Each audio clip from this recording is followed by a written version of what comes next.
This podcast is a member of the Place to Be Nation family. Visit us at placetobenation.com, the only place to be in your pop culture world.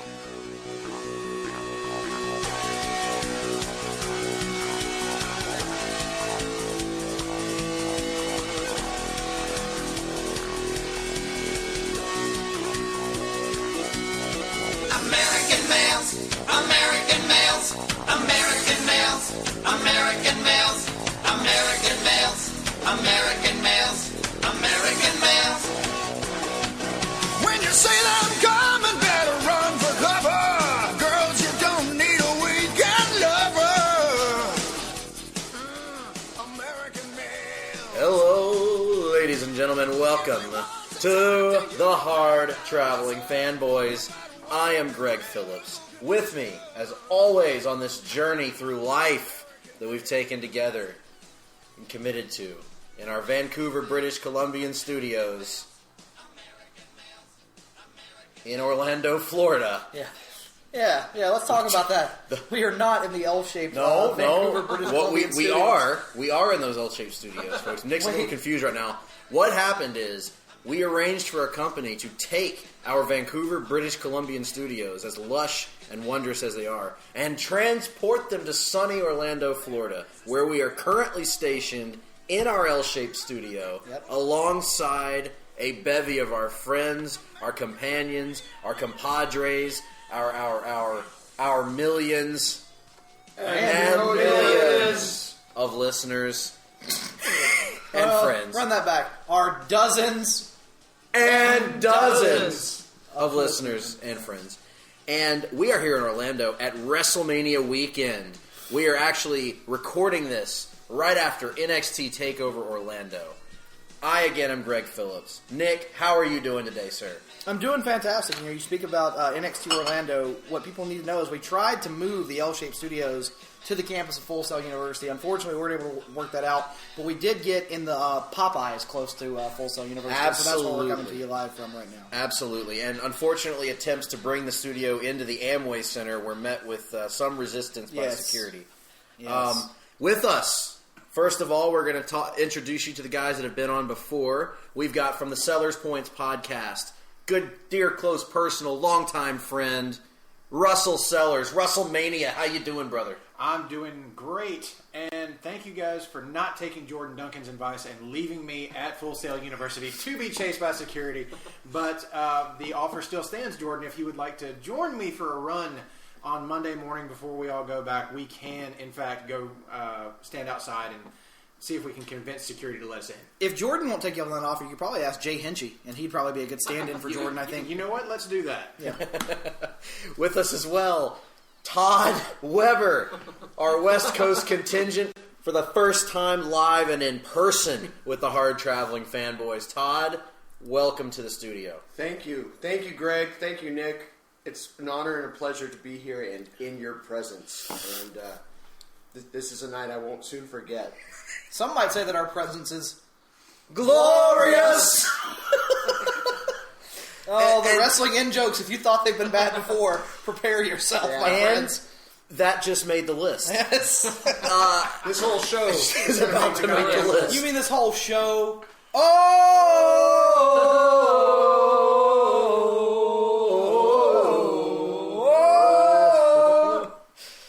Is going to make the list. And joining us for the very, very first time, long time, one of my best friends in the world, longtime friend of the show, Give my name right. Andrew Chandler Frazier Garner, and I'm going to add this on because it deserves it, the 17th. Oh. Andrew, how are you? Welcome to the show. I am quite well, and quite frankly, it is quite an honor to be here. Quite frankly, I'd suggest that was a unique intro, and I approve. Now, to borrow a phrase from the Good Brothers, I'm pretty sure I'm going to popski every time Garner speaks on yes. the damn thing. Garner is the best at popping the boys. There's a little bit of insider knowledge there for you. Popping the boys, that's what he does. And that's going to happen throughout this broadcast. But what brought us here? What brought us together for such an occasion?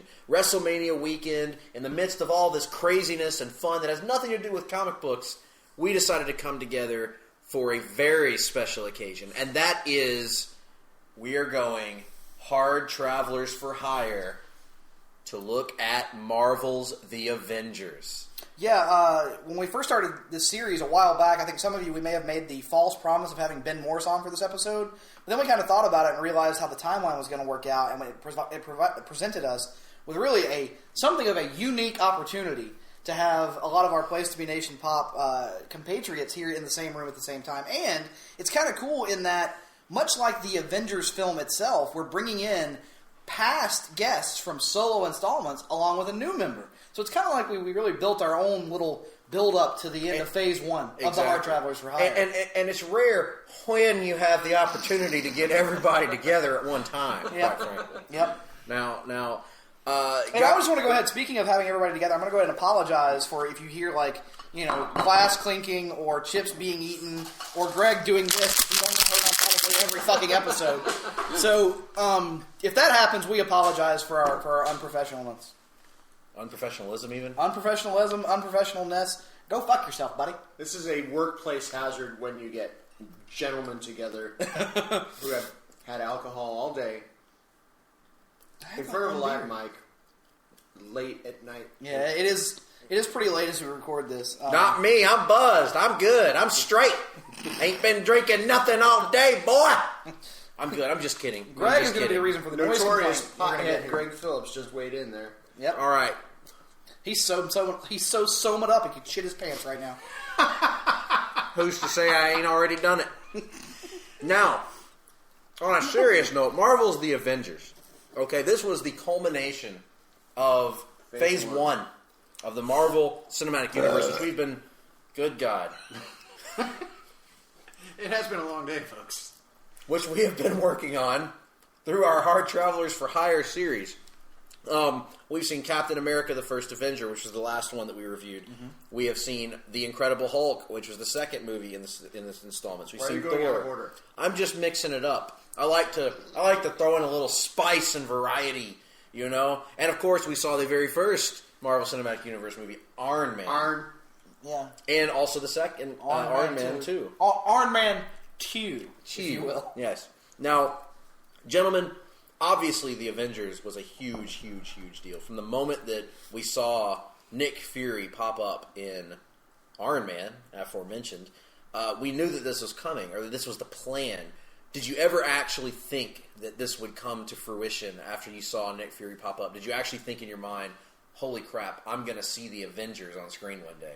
Anybody can take over from there. Yeah, I mean, I think pretty clearly, once Incredible Hulk came out and did well enough that they went ahead and went into production on Thor and Captain America, you kind of had the indication that the momentum was moving that direction. That even if Thor and Captain America didn't hit as big as Iron Man or even Incredible Hulk, you kind of knew that all the pieces were going to be there at least, and they were probably going to have enough, clout with the audience and with the rest of the financial community as it relates to movie making that the Avengers were going to happen. It was just a matter of how big of a deal it was going to be whenever it finally did. I agree. I think that for me, especially when you get to the end of Iron Man 2, I believe it is, and you get that post-credit scene of Thor's hammer in the desert, that said to me, this is happening. They are fully committed now to making this happen. There's really no turning back now that you have gone to this point. And that was 2010, and I'm pretty sure that marked the last... So, 2010 on, we've had a Marvel movie every year. Isn't that correct? Yeah, we've had a Marvel... Because 2009, we didn't have one. We had Iron Man in 08. They took 09 off, came back with Iron Man 2 and 10, and then 11 and 12 followed it up pretty heavily with Thor and What year was First Hulk? Avenger. Hulk was also... Hulk was 08. Yep. That maybe... I'd have to go back and look, but I'm fairly confident that's the shortest gap between release dates, because Iron Man was first weekend in May, if I'm not mistaken, of 08. Hulk was July. And Hulk was June or July. The mysterious time frame known as June-July. So, lots of things going on there. Yeah, it was a pretty big moment. I mean, the idea of all these post-credit scenes seemed to be the really big indicator that they were committed to doing this. And I mean, we'd had post-credit scenes in movies before, but you had never had something that really seemed to be pushing their overall narrative forward in such a dramatic and overly committed way. that first Iron Man movie, if you'll remember, the first time we went to see it, there had been the rumor that there was, a post-credit scene coming. And I remember, the scuttlebutt on the internet, as it were, back in that day. You didn't know if it was actually true or not, so we all sat in the theater. I remember, Greg, you and I were watching this movie together. We sat in the theater waiting to see what this was going to be after the end of Iron Man. And then when a scene started up, you were like, something's happening here. What is this going to be? And then when you see fucking Sam Jackson turn around and has the eye patch over him looking, like Ultimate Nick Fury, you knew exactly what was about to happen. We knew it was about to happen. Did the public at large necessarily know? Maybe not, but whenever he said Avenger Initiative, that had to have made people just mark out, even if you were only a casual observer of comics. So, for clarity's sake, let's recap the end credits scene. So, Iron Man 1 had Nick Fury with the Avenger Initiative drop. Hulk had the shield in the ice. No, Hulk had Tony Stark walking into the bar where General Ross was drinking his sorrows away. Iron Man 2 had Thor's hammer. Thor had the Cosmic Cube and Dr. Selvig in the basement of S.H.I.E.L.D. and the reveal of Loki possessing Dr. Selvig. And then Captain America actually ended with...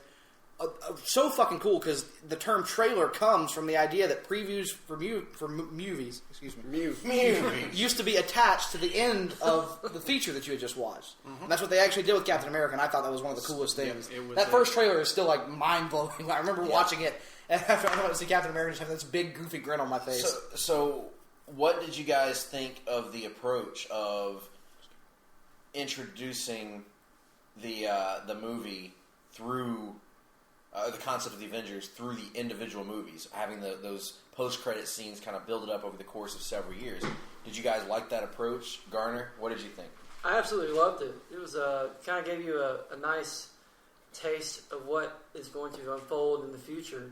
For me, I was trying to kind of have a vision of what they were going to go with the Avengers. He was in the second Avengers. Well, I'm getting way ahead of myself, folks. Right. I'm quite sorry. But yeah, it was nice to have a good little, an inkling or something. It was a great way of introducing you to all of these individual characters, because that's one thing I know we could sit here and have a debate all day long about the variance and approach between the DC Extended Universe and the Marvel Cinematic Universe, but one thing I think Marvel has gotten right is it doesn't feel like character overload in the Avengers, because they're really not trying to introduce you to that many new major characters. Hawkeye even got a little cameo in Thor, so at least you knew who he was, you knew what his deal was. So really, in the Avengers, who are the new characters they're introducing you to? Maria Hill? She may be the only major character of note that is a genuinely new character to the universe at that point. Yeah. Whereas the DCEU, something like Batman v Superman, you're trying to you have so many characters you're trying to introduce at the same time.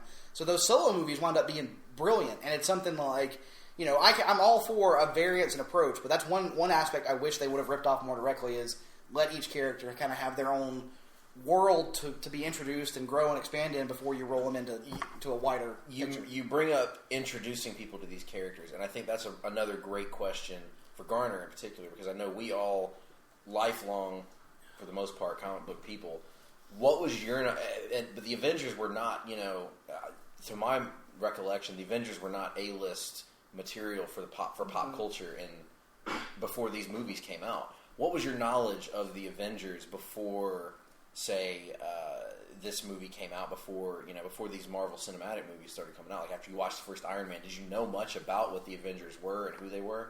Not much. Actually, I didn't grow up reading comic books. They kind of came later in my life, actually in college, when you gave me Batman Hush to read, and I read that, and then you or Russell suggested Green Lantern Rebirth, and then from there it's kind of history in a way. So I didn't know anything about the Marvel side of things particularly, so it was nice to have these introductory movies to help me with that. Great. Yeah. Did you think they did a good job of that? Of giving you an idea as to who these characters were and making you care about them a little bit before this movie? Oh yeah, I was deeply involved with several of the characters, obviously. So, Black Widow in particular, yes. yes, very much so. Yes, very, very much so. Nick and I had our own experience with Black Widow. I think there's a certain phrase we can use to describe it. I'll spank it. And as we start this movie, there may be more of that happening. So prepare for long, drawn-out silences. Absolutely. No, because we won't have a female saying that she does things for the Hard-Traveling Fanboys to bring along that awkward silence. We miss you, Jenny. If we offended anyone with last week's show, or I'm sorry, specifically if I offended anyone, I think we're okay. I'll tell you to go spank it. I'm pretty sure that I've said much more offensive things on the podcast in the last year. I can attest to that. Yeah. Just think about all the shit that doesn't make air, guys. With that being said, ladies and You gentlemen, get your shit in. what we're going to do... Greg will get his shit in, together we'll make shit. What we're going to do, as we always like to do here on our Hard Travelers for Hire, much like our off-the-page specials, we like to watch a movie along with the viewing public, if you so choose. We're not going to watch the whole movie. It's late. We've all had a long weekend already. But what we're going to do is we're going to have it on in the background to spark some conversation. If you'd like to follow along, please do so. Pull up your streaming service, put in your DVD, your Blu-ray, and I'm going to give you a chance to pause this podcast if you need to. Because what we're going to do is we're going to hit play. I'm going to count you down in 5, 4, 3, 2, 1, play. All right, folks, we are up and running here as we get the awesome Marvel comic book intro package here for all their movies. And that's a good fade, man, because that logo fades right into that cosmic cube. The cosmic cube. And, yeah. Right, back into the Paramount logo, which this was the last time the last Marvel film that was distributed by Paramount, because... Why is that? I believe at this point, if I'm not mistaken, Marvel had already been bought by Disney, but they had a pre-existing picture deal with Paramount, and this was the last picture under that deal. And so Disney obviously wanted to pick that up. This was prior to the true existence of Marvel Studios. So what you're seeing is the movie house after this film actually has its own distribution end, which it didn't have at this point. It was on Paramount to get that done. So, like the films that came before, like you were mentioning, with the exception of Hulk, which was actually distributed by Universal because they still had some ties into that movie because they still don't have the full rights outright to Hulk. They have to share some. Yeah, to this day they with still Universal, don't. And apparently Submariner too, which is a really weird pull for Marvel to have sold off Submariner. Really, it was a unique situation for Marvel back in the day, but. This movie actually represents, the last time that Paramount was actively involved in distributing any of their movies. From here on out, it's a Disney production and distribution. Which, to be clear, Paramount never had any creative say in the films or oversight the way that Disney does now. Technically, it was strictly a distribution deal. Yep.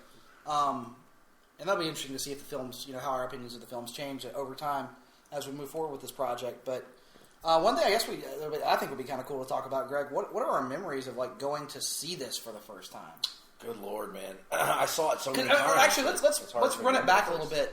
The hype level. Let's talk about that a little bit because it was intense. I mean, I know for a fact this wasn't just a movie; it was an event. Yes, yeah, it really and truly was. The hype for this was, and I think to explain to people why the hype level for this movie was such. We had superhero movies, clearly. We had great superhero movies, clearly. We had superhero franchise team movies. And great superhero team movies, to a degree. X2. Yeah. But the difference here is X2 was a movie that had one movie building into it. This is a movie that had 4 movies building into it. 5 movies, right? Or is it 4? Yeah, 4. Yeah, 4 movies building into it. 5 movies building into it. And... over the course of those movies, we had seen... it's the first time we had seen individual characters built up to team up with one another on the big screen, all as equals, all as A-listers. And that's why this felt like such a huge deal, to see movies that were such blockbusters. It would be the equivalent of in 1990, or let's say in 2005, if you had taken Spider-Man, Batman, and the X-Men and teamed them together in a movie. And outside the superhero genre, if you will, really nothing like this had ever been attempted in movie history before. I mean, you had like shared universe stuff like Alien vs. Predator, or Freddy vs. Jason, or King Kong vs. Godzilla, or Abbott and Costello meet Frankenstein, or however far back you want to go with that. But it was typically like one franchise and another franchise come together. This really had been set up as like 4 separate individual franchises that were all coming together for this big culmination. And typically, all of those that you mentioned, it's usually played for comedy. Right. Even in the horror franchises, Right. It's played for the nostalgia, the comedy factor of it. Even something like Alien vs. Predator, which doesn't try to be funny, but winds up being fucking hilarious. Yes, it's unintentionally hysterical. But something like this was built purely for the idea of, let's experiment with building a shared universe of characters, much in the same way that their comic book counterparts are set up. And it was a risk. It's a huge risk to try something like this, but by God, it worked. By God, it worked. By God. Kevin Smith has talked about before when he was still working back at Quick Stop or whatever. Basically, when he was still a teenager. There's an issue of TV Guide that came out in it would have been around 91 because the Flash TV show would have been on. Mm-hmm. And an issue of TV Guide had Keaton as Batman, John Wesley Shipp as the Flash, and Chris Reeve as Superman, all on the cover of TV Guide. And it was like, what could be? Like, even back then, as far as, 91 or 92, whatever the time frame would have been, they were theorizing about this. And, the idea that it never happened, it took this long to get here, and that it was finally happening, I think it was huge. But if we're talking about the hype level, I gotta say, for me, I was hyped, no doubt. But you gotta remember, this year was also the year of Dark Knight Rises. Mm-hmm. And for me personally, I remember I was excited about Avengers, and I was very much expecting it to be awesome, but the all-consuming hype of that summer for me was Dark Knight Rises, because as we've discussed before, and we will do again many times, those Chris Nolan Batman movies are not just my favorite superhero movies of all time, they're my favorite movies of all time. And so when that one was the build for that, it was kind of weird now to look back on it and see that the Avengers was kind of on the back burner for me personally. Right. I think for me it was kind of like a divided thing, because I'm the same way as you. Those Nolan Batman movies are so dear to me, as we see Loki murder people with his awesome scepter.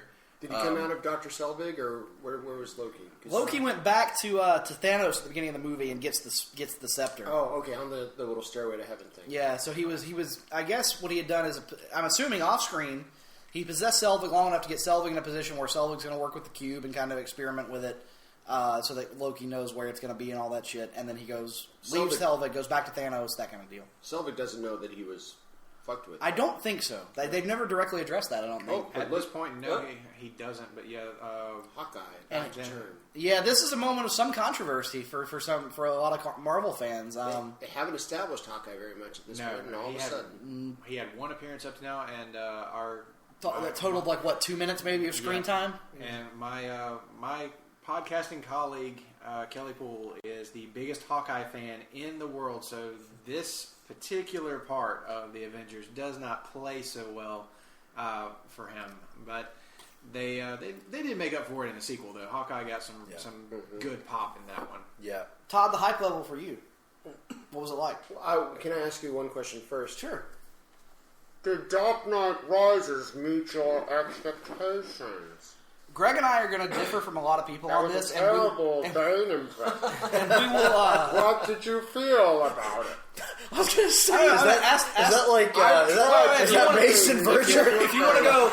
Wait a minute, I'll match... Like you didn't write it because I wrote it. I will match I will match bad impression for bad impression, so please restate the question again.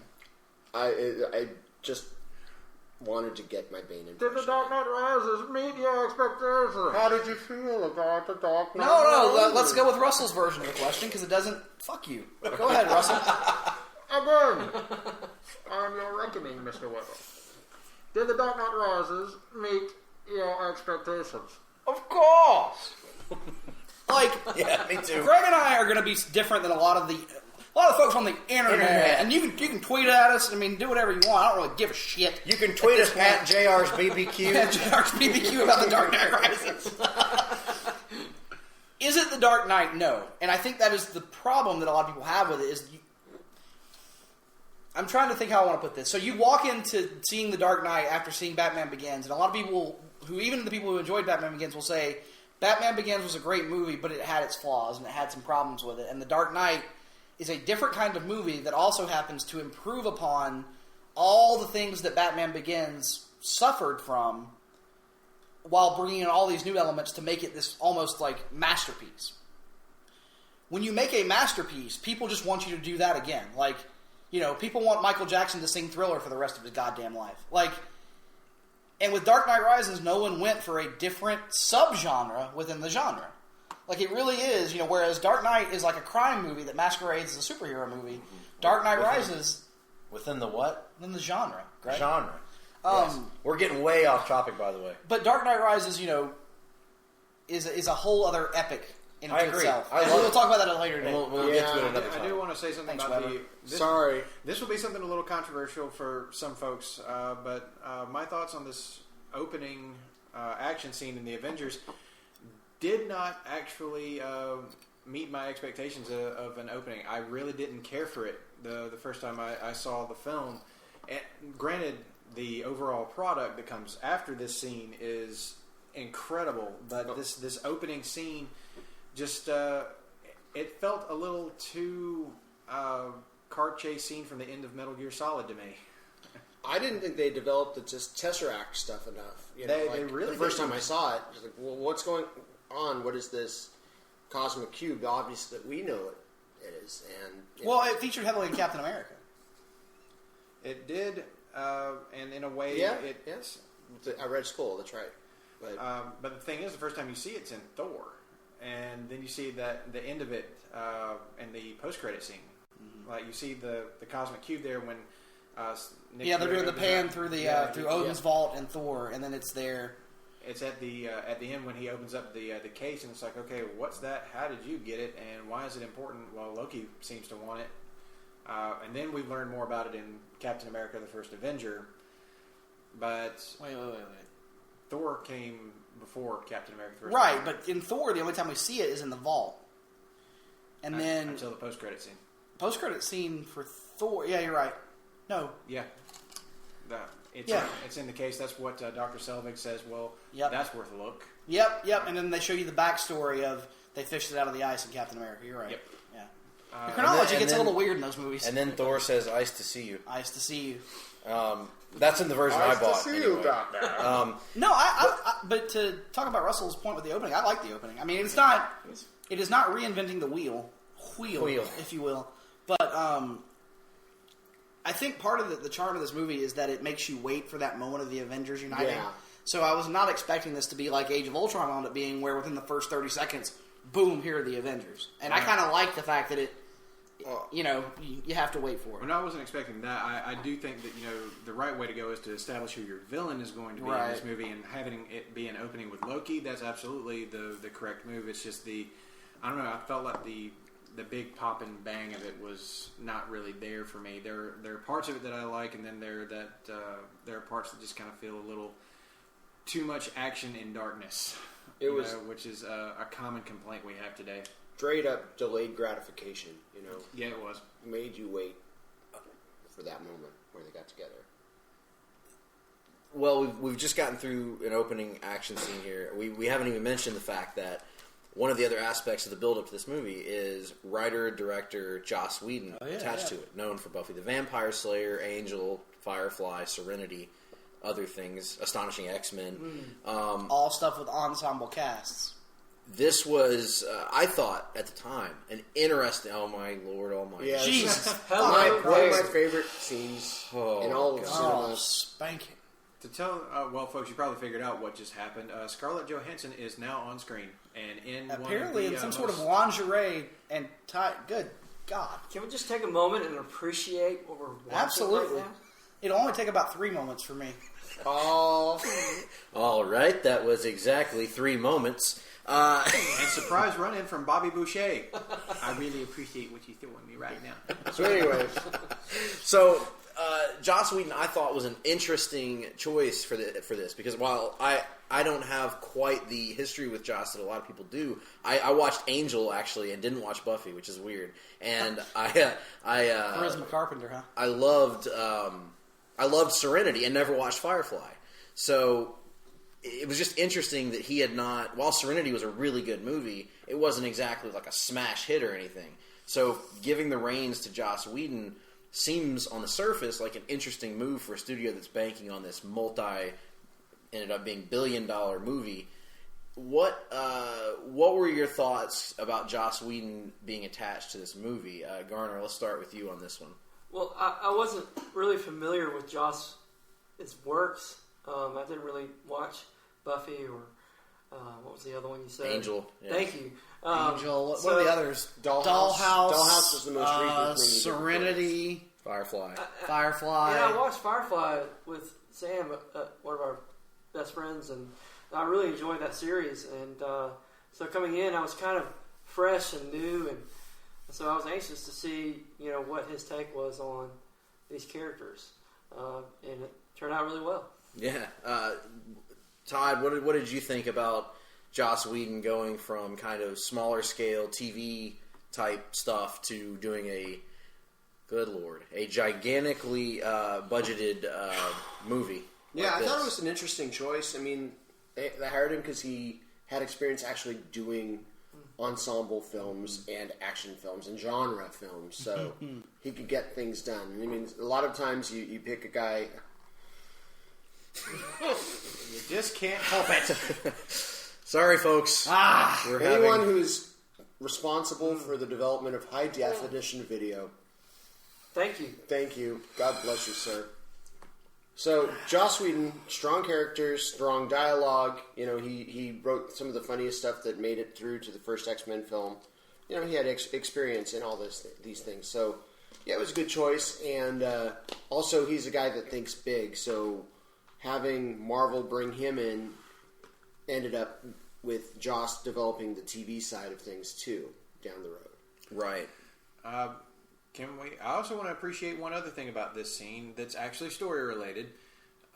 We hadn't really seen much of Natasha Romanoff using her spy skills in the films up to this point, but that scene with her was her interrogating Russian military and Russian mob, and then having a really badass hand-to-hand fight scene. Like a reverse interrogation. Yeah. Like interrogating people who don't know they're being interrogated, which comes into play later in the movie. Yes, it does. It's a great setup, and that's making you think she's a damsel in distress. Yep, right. Which is another smart thing that Joss Whedon does by using that long-form setup for stuff that's going to pay off later in the movie.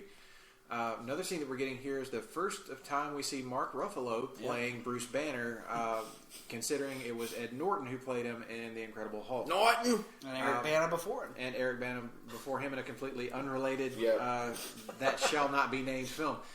The thing here is that, in a way, this film is kind of reintroducing audiences to Hulk, because it only lightly acknowledges the events of the Incredible Hulk, but it never directly talks about them in any kind of depth. So if people were coming into this, they might not even realize that the Incredible Hulk is in canon with these movies, because it's a different actor who plays the role, completely different from how Ed Norton played him.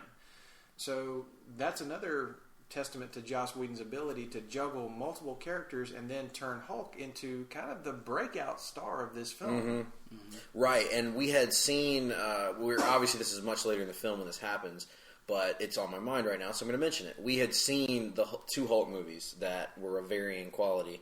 I enjoyed The Incredible Hulk, but certainly much more so than I enjoyed the first one.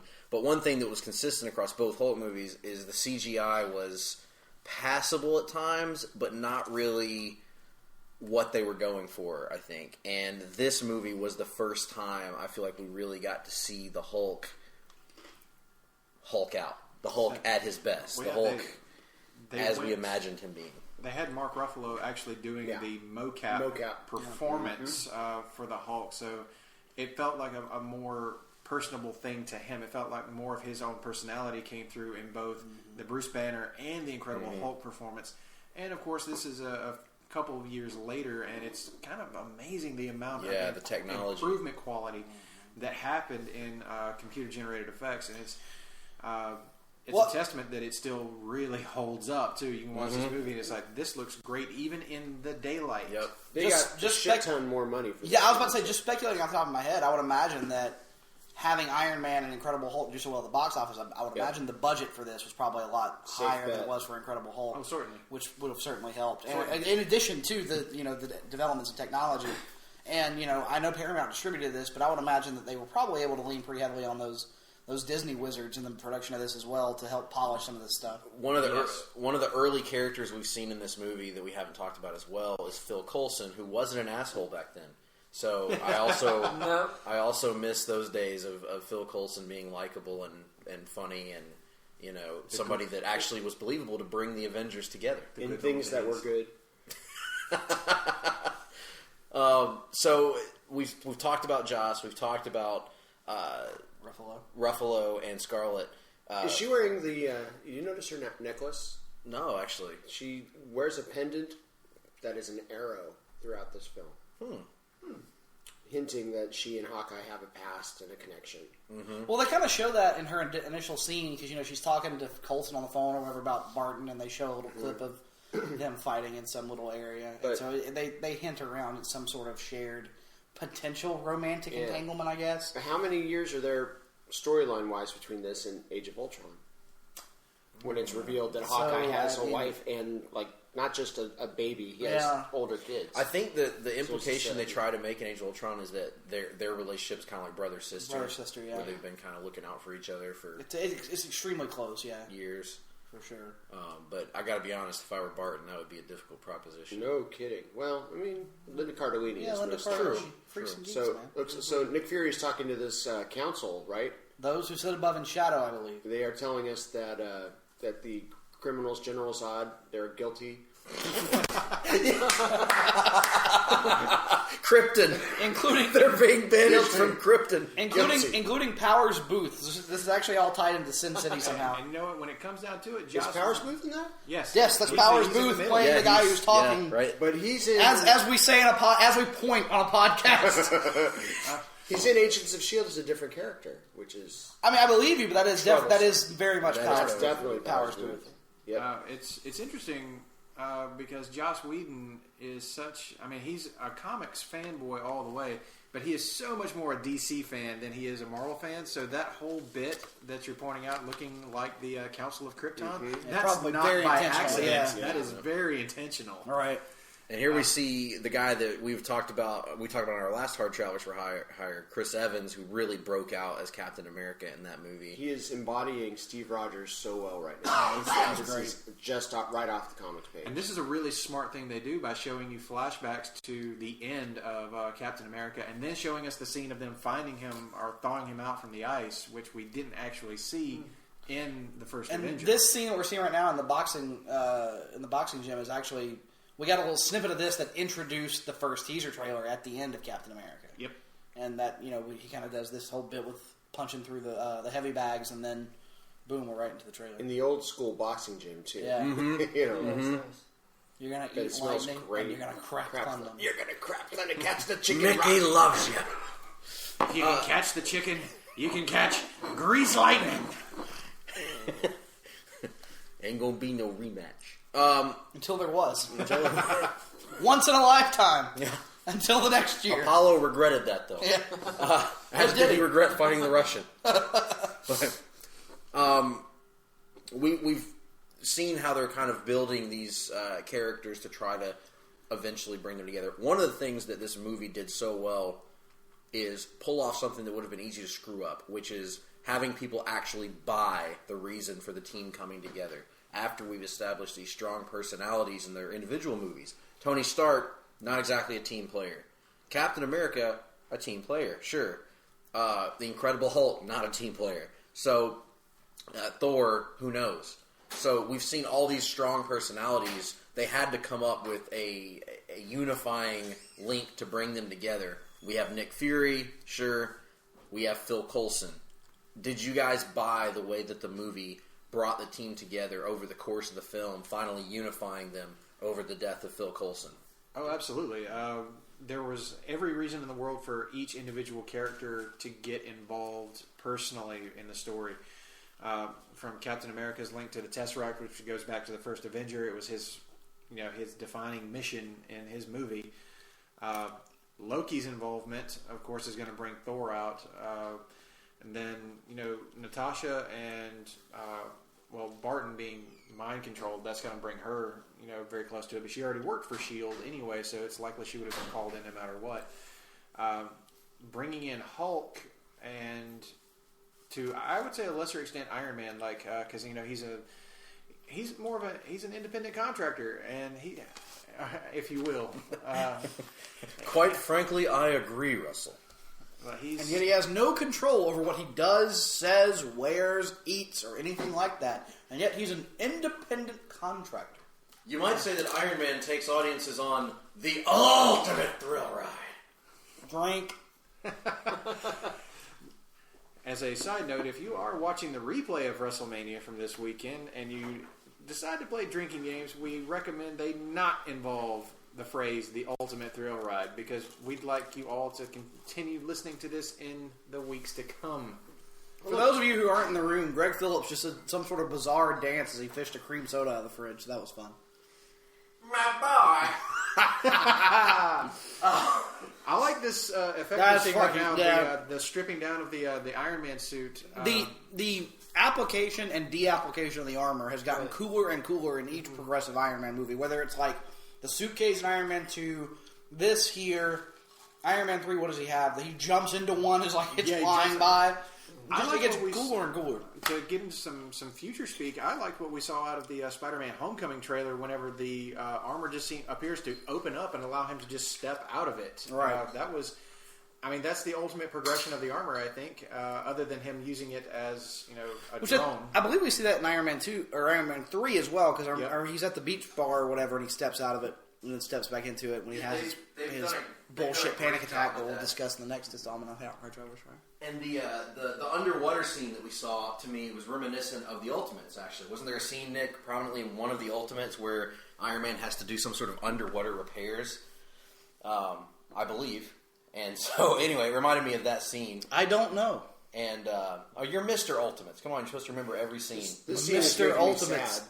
Mr. Ultimates. Personally. This scene reminds me of a world where Gwyneth Paltrow has not lost her mind and is, in fact, She's a normal, an sane actual person. human being. Right. Yes. Right. Did you know she said... Never mind. I'm not even... No. I'm not going there. She's my ex-girlfriend. We can talk about this. She's your ex-girlfriend? No. So you're aware of the fact that she sells pussy rocks on her Yes. website? Isn't that crazy? Yep. Things you... Yeah. Wait, what? Okay, not to get too far off topic, but she sells these rocks that she claims women can insert into their vaginas to give them various healthy benefits. It's like the scene in The Adventures of Priscilla, Queen of the Desert, but instead of That's not on the format sheet, folks. That was awesome. We're going off script, folks. Nitro will be back in just a moment. No, we are going wildly off script. I've lost control. Pussy rocks and Priscilla, Queen of the Desert. This is awesome. We got Greg. Greg He's having a lot of trouble holding it together right now. Phil Coulson. There he is, doing stuff. He's talking to... this is actually one of my... Well, that's not bad. Like I'm one of telling my you, favorite... it makes me sad. She's so good in because these movies. Pepper Potts, if Gwyneth she was Paltrow only as Pepper Potts, rather. This person in reality. She's got great delivery, and her chemistry with RDJ. RDJ. is And she's fantastic. not acting like she's above the character or anything. These three. Like that Coulson, Natalie yep. Portman. Coulson, Stark, and Pepper Potts have amazing chemistry Yep. with each other in this movie. And I think they did such a great job of making Coulson, in particular, a likable guy in these, particularly the last three, I think, movies in this Marvel run, 3 or 4. They made him such a likable guy that you really cared about and you bought the Avengers caring about. And it ties the whole movie together in the end, because if they'd screwed that up, if you hadn't been able to buy Coulson as such a likable guy, you would have never bought the Avengers coming together at the end. Agreed. So, yeah, really good job of establishing And this is by far, in my opinion, the best romance they've done in any of these Marvel movies. These two, I've bought it a lot easier than I've bought the other ones. I don't know. I would go Captain America or Steve Rogers and Peggy Carter. Yeah. It's like a tragic. We didn't get as much of that though, and I feel like with But I feel like in the one movie you get of it, and then like the way they bring back those little snippets in subsequent movies where you realize the ultimate tragedy of the whole thing. It really it works. It's more emotional. You want to know the moment that, just speaking of Coulson, you want to know the moment that makes him such an icon or like relatable character to us? Why we love him and why his death in this film is so trading cards. This scene, this scene is what endears him to us, and this is what the character is missing now on Agents of S.H.I.E.L.D. He's lost his human element. He's so damn cool on that TV show. No, would it be fair to say, Greg, that at one time Phil Coulson had the potential? The potential. Look, folks. Again, if you get mad at us for this, you can tweet us at JR's BBQ. But, folks, we're not saying this is true. We're saying this is a possibility based on two men's opinions from under the black resist all hats. Phil Coulson, at the time of the Avengers, had characteristics not unlike those belonging to someone who could possibly be considered someone who could one day become Danny Hodge, or a character babyface. and that, as they say, just made the list. Indeed, made the list. Indeed, it did. But I want to circle all the way back around to a question I posed at the beginning of the movie. Kind of related to the hype question I asked. I'm interested in this. What is your guys' memory of seeing this for the first time? Like, where were you? Where did you go? Like, did you have plans? I mean, I'll share mine first. I remember I was so excited for this that they did one of those ultimate Marvel marathons up near Atlanta, and I was living in North Alabama at the time, and I drove the 4 hours to go, and I was in a theater from like 10 in the morning until like 2 the following morning. So what is that? 12, 14, 16 hours, essentially? Roughly, yeah. And just obnoxious, nauseous on the amount of popcorn and soda we ate and drank that day, but like an experience I wouldn't trade for anything in the world. Such a cool idea to have to do that. Still shorter than WrestleMania 32. Still shorter than WrestleMania 32, and I remember much more of it. My nap wasn't nearly as long during the event, the Ultimate Marvel Marathon, as it was during WrestleMania 32. But I digress. The point being, it was a really cool experience to see all of them back to back, and to get to see them on the big screen all again. I know in particular, Incredible Hulk on the big screen is almost like a totally different movie than watching it on the small screen. Yeah, vastly. I remember seeing Incredible Hulk in theaters and then seeing it again on DVD, and I'm like, well, it doesn't even feel the same to me anymore. But to answer your question, I actually saw this movie the first time with my then girlfriend and with Greg. And Keith was there too, right? Keith was. Keith was there too. And I was well. Keith Megacy, who won't listen to this podcast, but Keith was there. Yes, you were. Like all you guys were there. We saw. Well, Todd wasn't there, and I wasn't there. But other than that, I said, there was a group of us. The important ones were there. Exactly. well, Alabamans. Fuck you, buddy. I said the important ones and one that really means absolutely nothing now. So it was that group in Dothan at the Carmack 12. We had no idea what we were about to experience as an event because we had heard the hype. I mean, by the time we saw it, it was like a day or two after it had actually come out. So everybody was still like buzzing all over Facebook about it. Everybody was still like, all the reviews had come in, and it was just, the hype was real. It was, you're just ready to see what this is going to be like. And I think at the end of it, Greg and I looked at each other just like, that was awesome. Like it was it was every bit the mind-blowing experience that we could have hoped for and never dared to dream to ask for, because we've been burned so many times by this build up to a comic book movie. Like we've seen so many of them just not work out, and even though all the ones leading up to this had worked, you still felt like there's a possibility that this isn't going to work out in the long term. There was the X-Men 3 possibility. Yeah, there was that, because that was one of the biggest examples of hype and getting burned by it. There was also Spider-Man 3. Spider-Man 3, X-Men Origins Wolverine, Blade Trinity. The hype around these movies, you go in expecting one thing and you get something completely different. But in this case, delivered on all of that promise. Superman Returns. Yeah. Well, yeah, it was like Batman for fucking ever. yeah, Green Lantern. It was an experience that you left and just had overwhelming joy leaving the theater. Like, Yes. just a smile. Every person that left that theater had smiles on their faces because it was the kind of movie that just, to coin a phrase, it was like going on a ride that is thrilling in nature that might be considered by some to be the ultimate in its category. Well, speaking of which, is this based off of any comic book stories? It takes a lot of cues from the Ultimate Universe in terms of The Ultimates.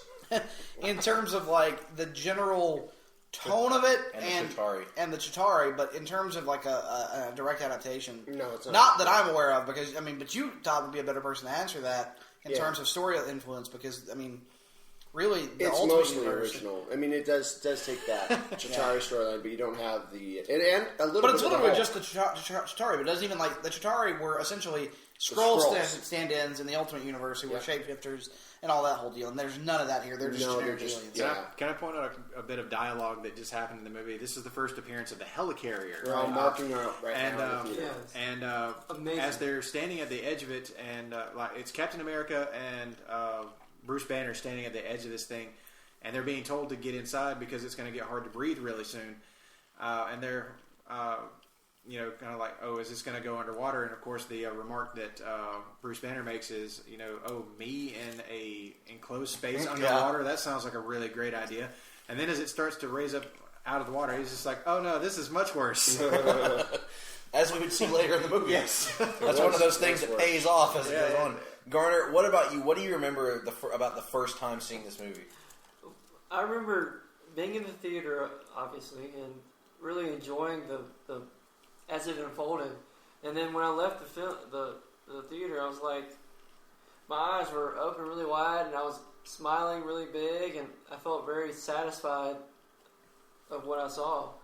And I was really interested in the movies going forward, because I think this kind of set a tone for the upcoming movies in the Marvel MCU. Excuse me. Yeah, it kind of like set a bar Right. for what It did. what would be expected going forward. It was a very high bar. Yeah, and your eyes being wide as saucers, that was due to the crack that I injected into your drink that night. So Exactly. I didn't want to tell you, but that might have affected your experience in Did some ways. somebody say inject something into a drink?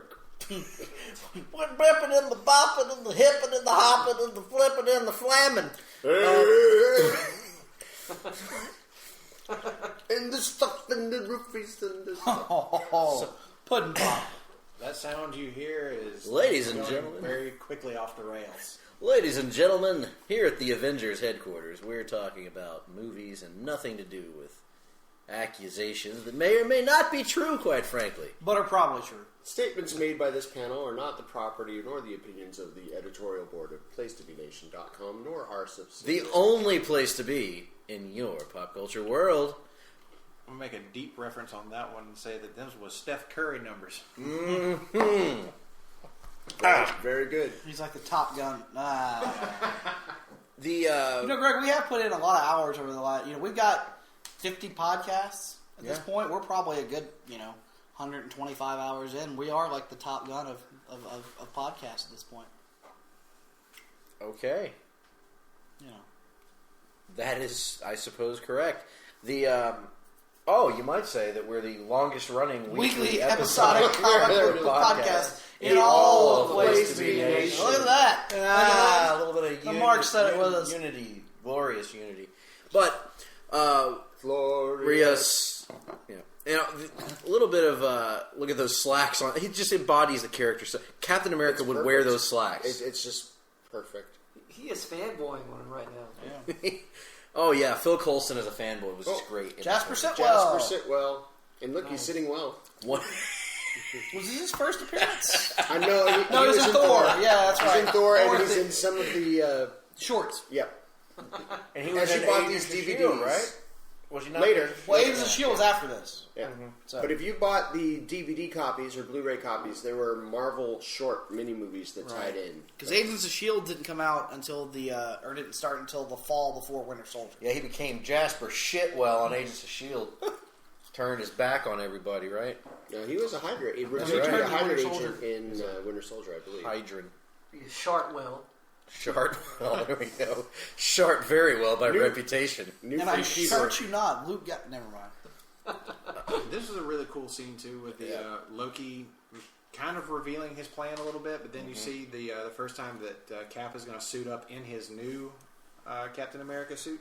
Another thing that this movie did very interesting and pulled off is took a villain from one of the individual movies who we had already seen defeated. And The best of those villains, by the way. Sure. Easily. And By a position long measure. and position him as the main villain of the team movie rather than bring in a new, bigger threat to threaten the team. What did you guys think of bringing in Tom Hiddleston's Loki to be the primary villain of this film? Absolutely loved it because he was by far the best villain in the MCU. Although I would also say that Hugo Weaving was very good as Red Skull. But bringing Loki back for me as a giant, Thor mark was a that just made me even more excited for the Avengers. The fact that we weren't going to be getting Rick Grimes' favorite Avengers villain, Kang the Conqueror. King the Conqueror. Or somebody like that. I mean, because it would have been very easy, I think, to just throw up Kang or Baron Zemo or any number of other MCU villains, but instead they went back to the well a little bit and developed the character of Loki even further, which helps to just continue to build his reputation as, clearly at this point, the greatest of the MCU villains, I think. I don't really think there's much debate about that. Well, right? and he turned heel, quote unquote, so late in the Thor film. Right.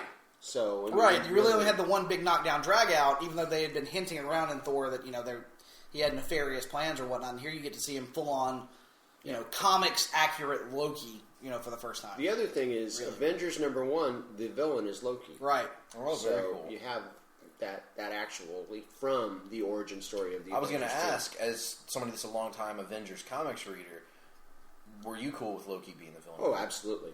Yeah, I had no other aspirations for a different villain. I didn't think, Kang's the obvious one that jumps to mind, but, There were a lot of people that were talking about who the villain was going to be before we knew that it was for sure going to be Loki. There were people who were already saying Thanos before the movie ever came out. I'm not going to knock the idea of putting your biggest big bad in your first team-up movie too much yet until I see how that works out. In fairness to Justice League, they are using Steppenwolf, but I think it's pretty safe bet that Darkseid appears in this movie somewhere. To what extent, who knows? Yeah. But as far as this goes, the setup was just right. I think you take Loki, you take what's been done with him, easily, as you guys said, easily the most well-developed, entertaining, and even likable Marvel villain in any of these movies up to this point. So, yeah, he was the ideal choice, and then they developed him further in this movie. Like, they really did. They didn't just leave him at, okay, he's the villain, he's the bad guy, there we go. They actually took his character a few steps forward and played it the smart way by not getting rid of him at the end. Absolutely. I just want to briefly mention this scene. I maybe written down could be really corny. For whatever reason, but it works on me every single well. time. Yeah. The old man standing up in the audience. And I think and it's the setting- relevant.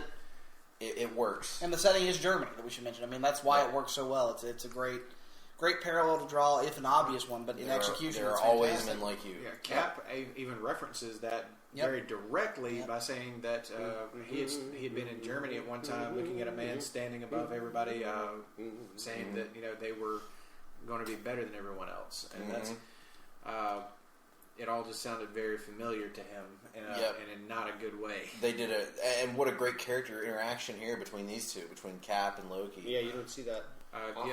You don't get that very often, and coming up here is the first on-screen meeting of Captain America and Iron Man. Yep. And it goes exactly how it should. And it's great that Captain, Mr. Stark, in a movie that's about bringing these guys together, it's each guy still gets his own individual moment. Cap's getting his moment here. Another tough thing that's the one thing that you can say that the Avengers movies have over X-Men is Everybody really, gets to get their shit in. Yeah, everybody gets their shit in, exactly. X-Men movies sometimes... But it doesn't become shit have not done that. in the process. No, that's true. That's true. The, but yeah, no, what, to your point about Loki, the other thing that helps Loki is Tom Hiddleston throws himself into this character to such a degree that, to me, it is beyond what we've seen from a lot of these Marvel movies and really comic movies in general. I for one, because I didn't read Avengers comics much, never really thought much of Loki as a character. Never read Thor much when I was a kid. But Hiddleston is much like Chris Evans, totally changed the way I looked at Loki. Loki was a character I always thought was kind of corny. I didn't like his look. I was like, oh, he's kind of corny looking.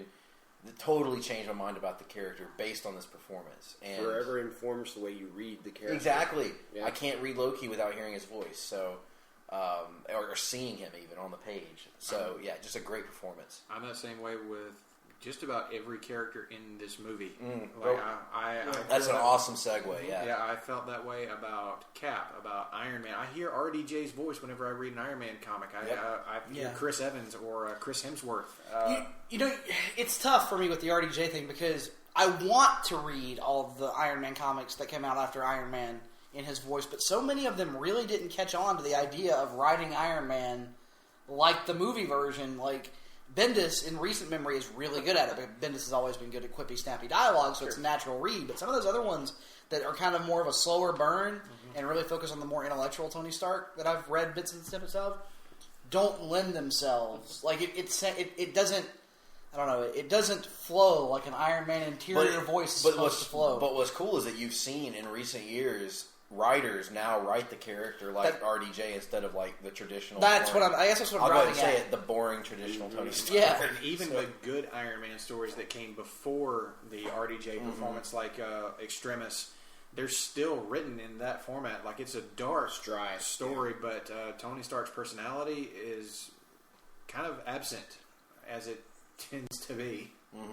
Yeah, so the fact that these performances inform the way that we view the characters, but they also have informed the way that the writers write the characters. I mean, a character like Captain America that never clicked for me as a kid as much. Now, I mean, there's no way to watch Chris Evans play Captain America and not be inspired. Thor, I will always see Hemsworth now as Thor on the page, and Nick is enjoying pleasures the likes of which he's never known right now as Hemsworth steps on screen. Garner, your thoughts on the overall performances in the movie? Which ones stood out to you the most, and which ones which ones stood out to you the most, and what did you think of the ensemble and their interactions together? Well, the overall performances were amazing, I thought. And the one that stood out to me the most was Tony Stark. He kind of, for me, he stole the show. It was just his, I don't know, his chemistry, his charisma with the other characters in the film. A lot of his dialogue's improv. Exactly. And just every Avengers interaction with each other was just really spot on and relatable. I felt like I was, to kind of go back to what y'all were saying about Loki, I was very absorbed into his character. I kind of felt like, I knew him. And, so, yeah, but overall it's just they meshed well, very well. Right, yeah. I think a lot of that improv dialogue probably helped with that, and it seemed that the actors, I guess that's another aspect we don't think about when we're watching these movies and the end result. Do the actors get on well on set? Do they interact well with one another and create? Because you can tell kind of when they do, I think. You can tell Michael Caine and Morgan Freeman in the Batman movies. You can tell when two guys have a natural rapport with one another, and that's certainly the case with these Avengers, it seems anyway. Do we know how much was improv? I don't know. That's a good question.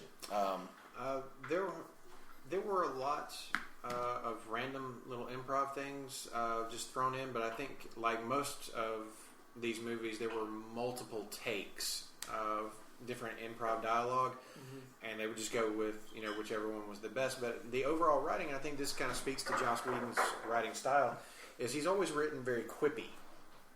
And I think that's something that's, it's kind of a signature for him. Like, he writes that kind of dialogue that's, the quick, funny joke. Like we were talking about a minute ago with the Mark Ruffalo thing, whenever, he's talking about going underwater, like being in a big metal tube in a compressed, pressurized space.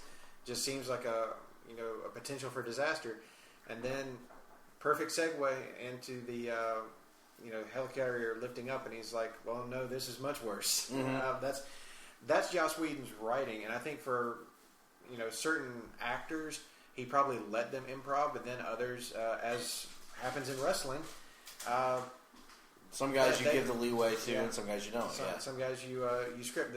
The difference being here that you've got a guy who's actually really good at scripting, and knows how to play to his actors' strengths, and plays it in a way that doesn't highlight any of their weaknesses. His scripts and the way he directs these things are all about the character and developing the character. Like, like that bit with Hulk, like this interaction we have the first Iron Man and Thor meeting. So you have battle. One of my favorite parts of the movie. Great. It's great. But he's just known for getting these characters down and having them say things that they say or having things that they would say, and revealing themselves in the character. Like from the first X-Men movie, when he said, he famously wrote in the scene that made me like the film, which was, how do I know, how do you know I'm really me? Cyclops to Wolverine, because you're a dick. You're a dick. That made the film for me. That's like, that's absolutely Wolverine. That actually speaks to a larger point about going back to something Nick said at the beginning about the differences between building to this kind of meeting over the course of about 4 or 5 films versus maybe not having quite as many of those and jumping into a big team up. The secret isn't so much in the formula of how you put them together, it's in how do you make these characters work for people, because it has to be character first, plot second, and maybe that is the biggest thing that the MCU has gotten right, is that they put the characters first. Because I would actually say, and I think this is true because I've met people who've done this, didn't watch any of the films that led up to Avengers, but they watched Avengers and they came away from it loving it and feeling like they connected with each of the characters because they were put first. So it's like, you can do this, but you must highlight your characters first and make people care about them. Otherwise, the action rings hollow and means absolutely nothing. I think there's keys to this. The characters have to be true to what they are at their heart. The characters have to be different from one another. They have to be unique. Distinguishable. Yeah. Yep, distinguishable. In other words, if Captain America says a line, it's not something Iron Man would say. It's something Captain America would say. Right. And you have to be, if you just read the line on a page, you'd say, oh, that's got to be Cap saying that. And that's one of the things about this movie, which is the first time they ever got Hulk right. And that's what ultimately made the film work for me.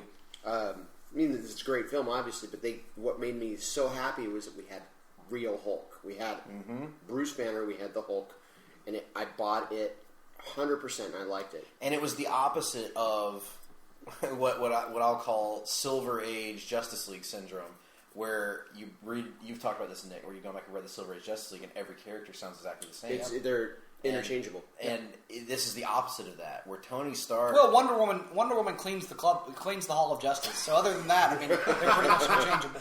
So in this one, you get which I would argue personally that's really her place. Did Karen Jarrett help her? The men should have their place, and the women should also have their place, but a place that's clearly behind them in a supporting role. To make it clear, folks, since most of you will not have been at JR's Riverside barbecue show, this is not Nick's true opinion. This is his mockery of famed wrestling industrialist Karen Jarrett, who offered such opinion. Who said today that women in wrestling should have a place in wrestling, but not a place that's clearly behind the men's place in wrestling. But was saved by her well-spoken husband, Jeff Jarrett, who... Now, if you do disagree with her points, you absolutely can tweet it at JR's Barbecue, because that would be relevant.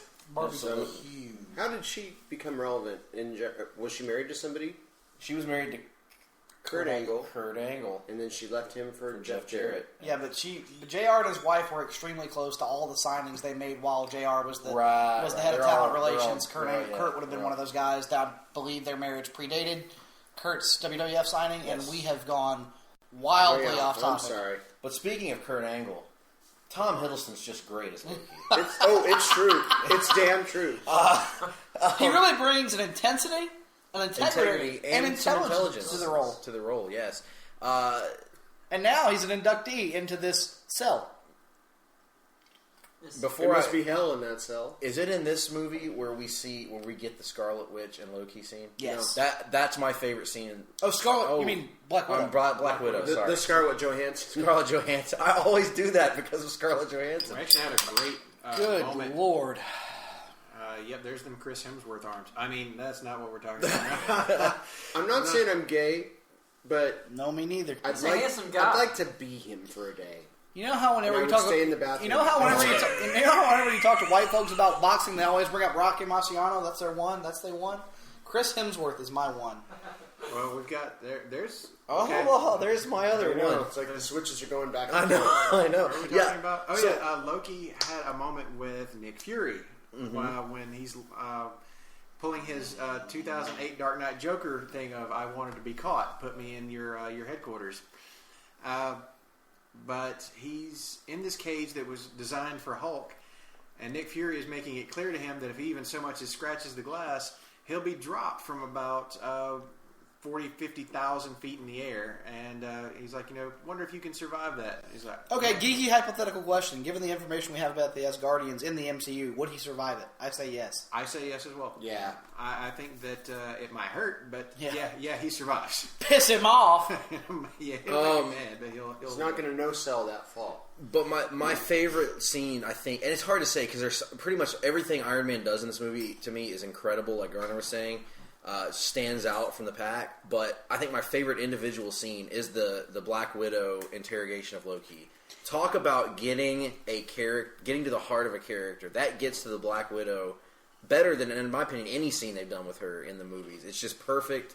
It's a rare example of booking your babyface to be an intelligent character babyface to get an advantage on the heel. And I thought it was just the way that they subverted my expectations for that scene as well when I watched it the first time, because I bought into it hook, line, and sinker. Absolutely. And they turned it on me, and it was like, oh my gosh, she just played freaking Loki. That's incredible. And it gave her value to the team because they needed to establish how these human characters, Hawkeye and Black Widow in particular, why would you even bother to have them on a team with Iron Man and Captain America and Thor and all these others? And we were talking about chemistry earlier, but there are two characters in this movie who have just dynamite chemistry from the second they interact, and that is Mark Ruffalo and RDJ. Yeah, absolutely. Hulk and Tony Stark are just tremendous as a straight man and antagonistic friend comedy duo. I want an entire movie of that. Yeah, shocking him with the little shock pin or whatever. That's a good bit. And here's where you have the importance of the distinct characters comes into play, because you have the two smartest guys in this particular universe. The Marvel universe, you have Reed Richards, but you don't. You have these two guys. They're kind of tied. That man is playing Galaga. Clearly playing Galaga.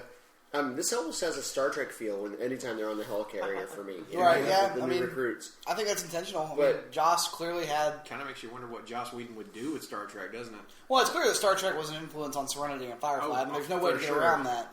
And it's obvious that, it carries over into this. But yeah, I think the little scene we were talking about where he's going to shock him with the pen is coming up here pretty soon, and like Russell said, that whole little interplay, it's just great between these characters. One of the other interplays that I loved in the movie was anytime Hulk and Thor were hanging out together. Or Hulk and Thor had action scenes. You get the one fight on the helicarrier, and then later on in the climactic action scene, you get that great bit where they're taking out Chitauri together, and then Hulk punches him off screen just for the hell of doing it, which is a cool moment. Awesome moment, yeah. And here we kind of get the seeds laying for he's trying to the get his fundamental character difference between Iron Man and Captain America that would sow the seeds for what came last year with Captain America: Civil War. And if you're wondering about my podcast cast hosting skills because Greg stepped into the kitchen to get a bottle of water. Todd, talk to the people. Okay, so we are in Orlando today, and we just saw a show yesterday called Kaiju Big Battle #Civil War, which I'm reminded of because here you have the seeds being sown between the ideological differences of one Captain America, Steve Rogers, and one Iron Man, Tony Stark. And while we don't have the fundamental story of Winter Soldier surprisingly being responsible for the death of Tony Stark's parents, but you do see where they're both coming from. You know, you have the button pusher in Tony Stark, who is just trying to irritate Bruce Banner and bring the Hulk out, almost, you know. And you have the order keeper, the guy who's trying to make sure that everybody is just respected and given their space in Steve Rogers. So, yeah, you have these awesome meeting of the Titans. You have Hulk and Iron Man and Hulk and Captain America all in this room for the very first time, talking, having this great three-way scene. Not that kind of three-way scene, but a three-way dialogue that just further develops the story, moves it along. What Todd just did is why he's the best in the business, folks. He picked up Nick's slack, and he transitioned us just perfectly into the next topic about the meeting of the minds of these characters, the interactions between these three characters in particular. And again, like you said, sowing the seeds of the ideological differences that would lead much later on, into what we had last year with Captain America Civil War. So the three big talkers of the Avengers were just there. Not that Captain America talks that much, but he leads. He leads by example. Yeah. And you want to follow him. He's I mean, let's be honest. Right. You watch Chris Evans in these movies, and it's kind of the equivalent of what people say when they look back fondly on Chris Reeve Superman.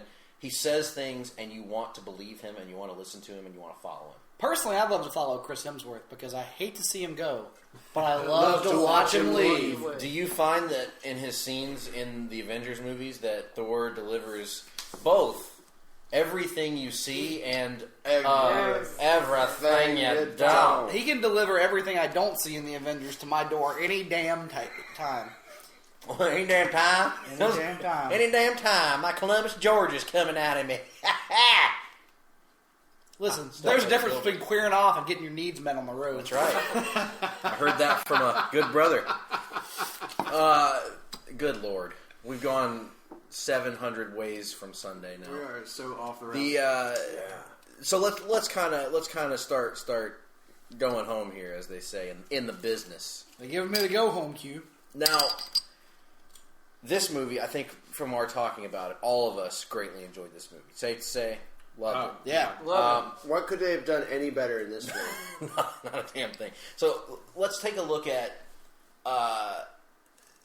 Hawkeye, maybe a little bit more. Maybe, yeah. But I think that it was clear they were setting the stage for stuff. Though he to gets come some later. badass scenes Later, at the end. Yeah.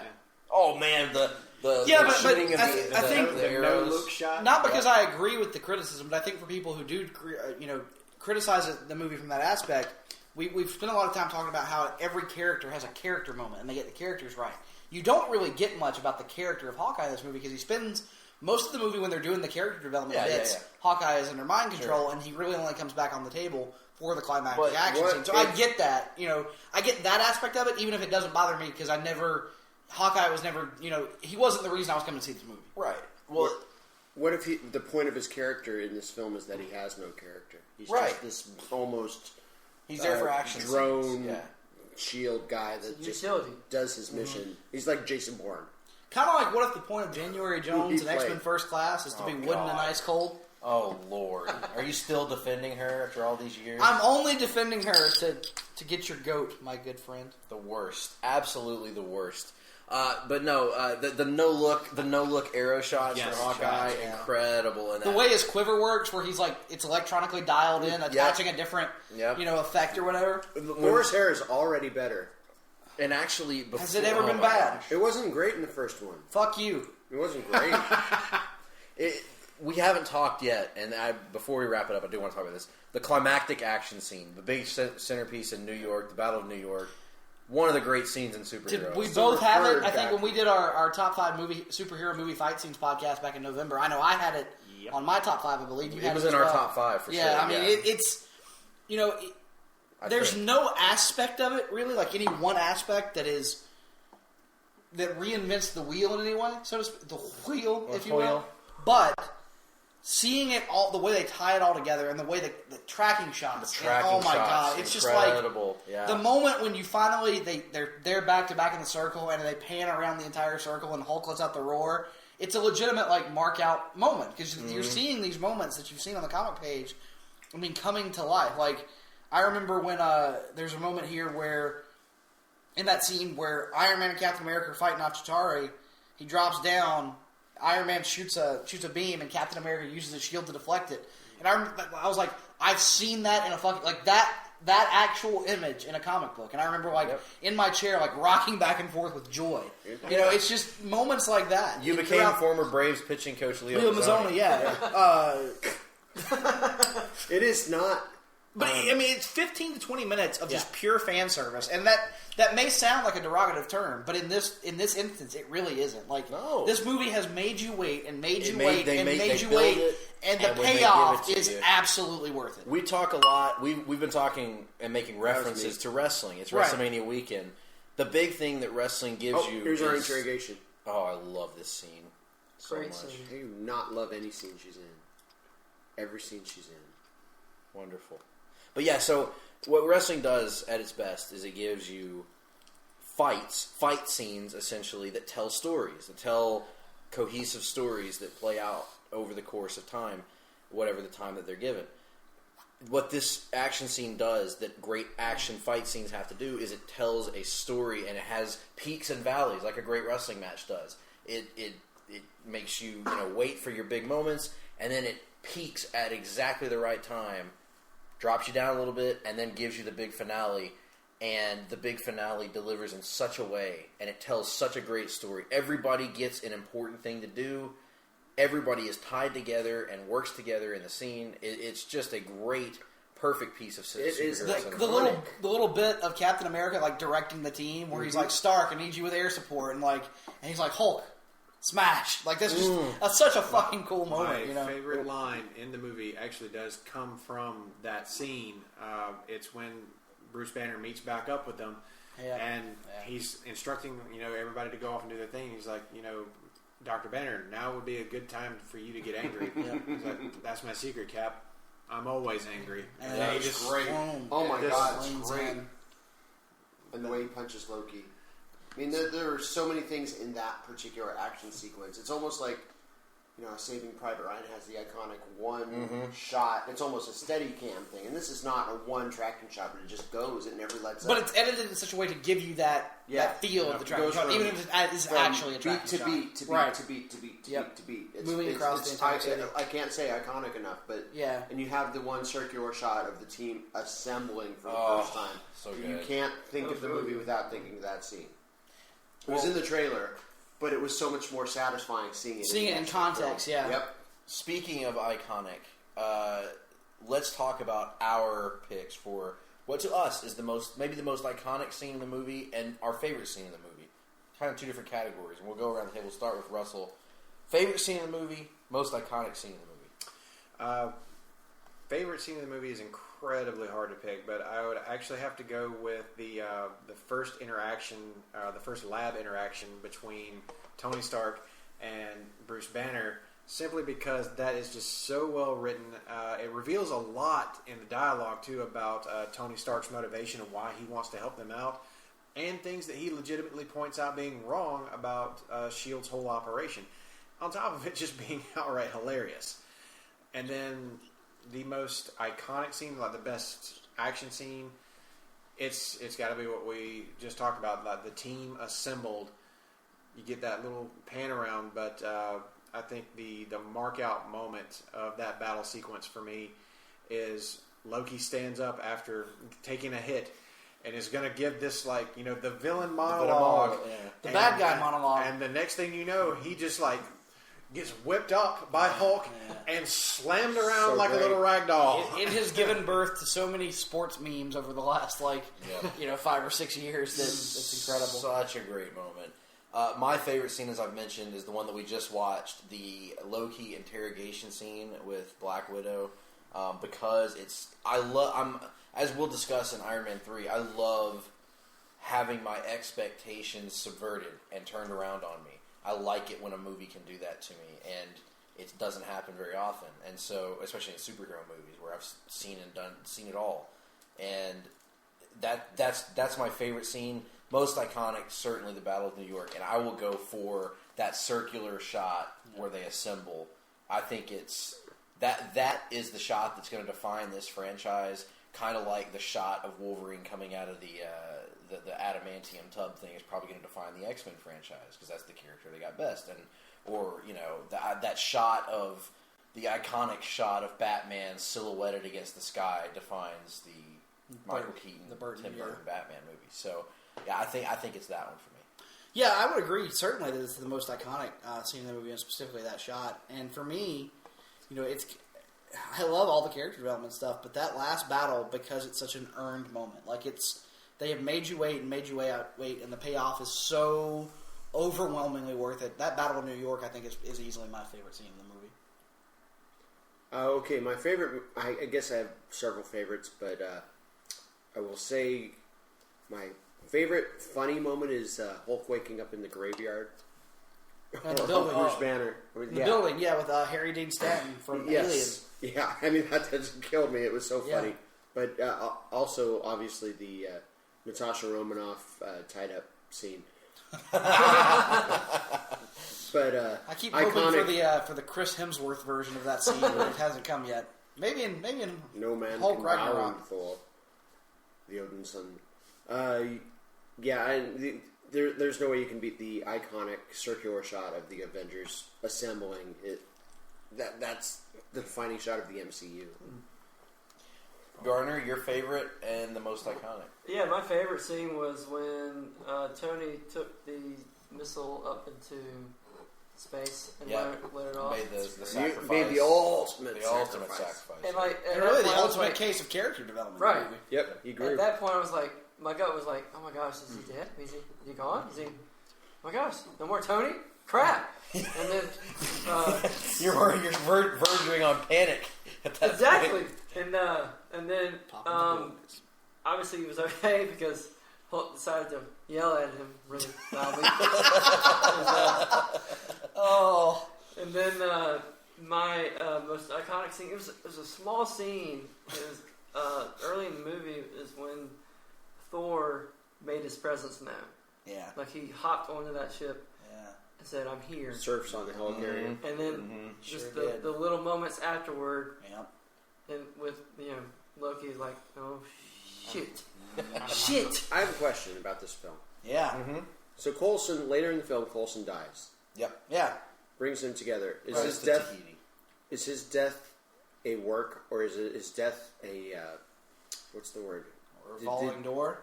Well, did Nick Fury engineer his death? So you're saying So did Fury? He's saying did Fury work himself through a work, or did he work himself into a shoot and then go back to being a work and not know it a work, brother? A work shoot.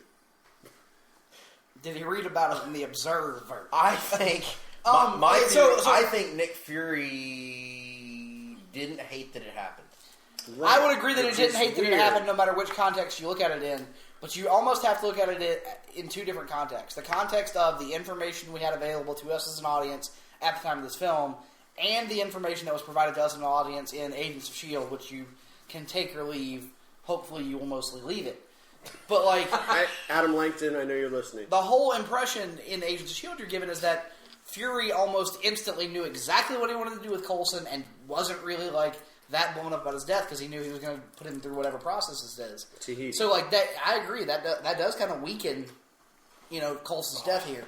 But again, we're trying to look at this movie as it was. And it's hard to apply, retroactive information. Right, you can't blame the movie for what Agents of S.H.I.E.L.D. So to me, seeing it at the time, I always thought that like you said, Greg, Fury wasn't upset that it happened because Fury is a guy who's always thinking 2 steps ahead and thinking, what is the benefit of every action? So to Fury, it's almost like a, hey, the end justifies more like this happened. How can I, generate some sort of benefit out of it? What can I get out of this bad happenstance? That's the Fury thinking I know, is he didn't necessarily plan for his... Or want it to happen. Or want Coulson to die.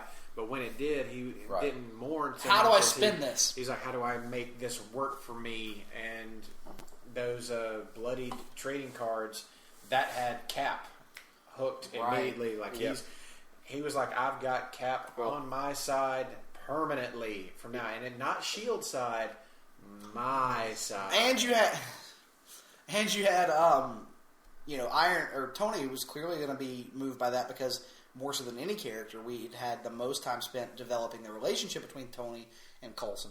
You're going to have Hulk feeling responsible because he's the one who kind of hulks out and sets in motion these events that cause big issues for the helicarrier, and you're going to have all these other characters who have these motivations. Hawkeye wants to get his revenge. Black Widow wants to get revenge for Coulson and for Clint. So everybody at this point has a shared common motivation of we want to fuck these people up. But we talk about favorite scenes or most iconic scenes. Greg, I think there's one other scene we should talk about before we close, as we do with every one of these, even though we never have made it to one yet. Right. Maybe we will in the future. But the post-credit scene, which I will say, to me at this point, I would rank it as probably the second best post-credit scene in the MCU to date. Although if we're ranking them, the post-credit scenes it's the best of Phase 1. Sure. And that being the ultimate reveal. Ultimate. The ultimate reveal. Yeah, you want to talk about popping the boys. Yeah. This popped me big time in the theater. Yeah. The Infinity Gauntlet is the story that means a lot to me from my time as a child, because I've mentioned this before on the podcast, when I was a kid, that was like peak. Everybody Hulk up. Everybody is everybody was into the Infinity Gauntlet when it came out. Like Thanos was the big talked about villain at school and everything when that was happening. And it's such a landmark moment. So to see Thanos on the big screen and smiling and what, oh my God, they're gonna go there. They're gonna puke. No.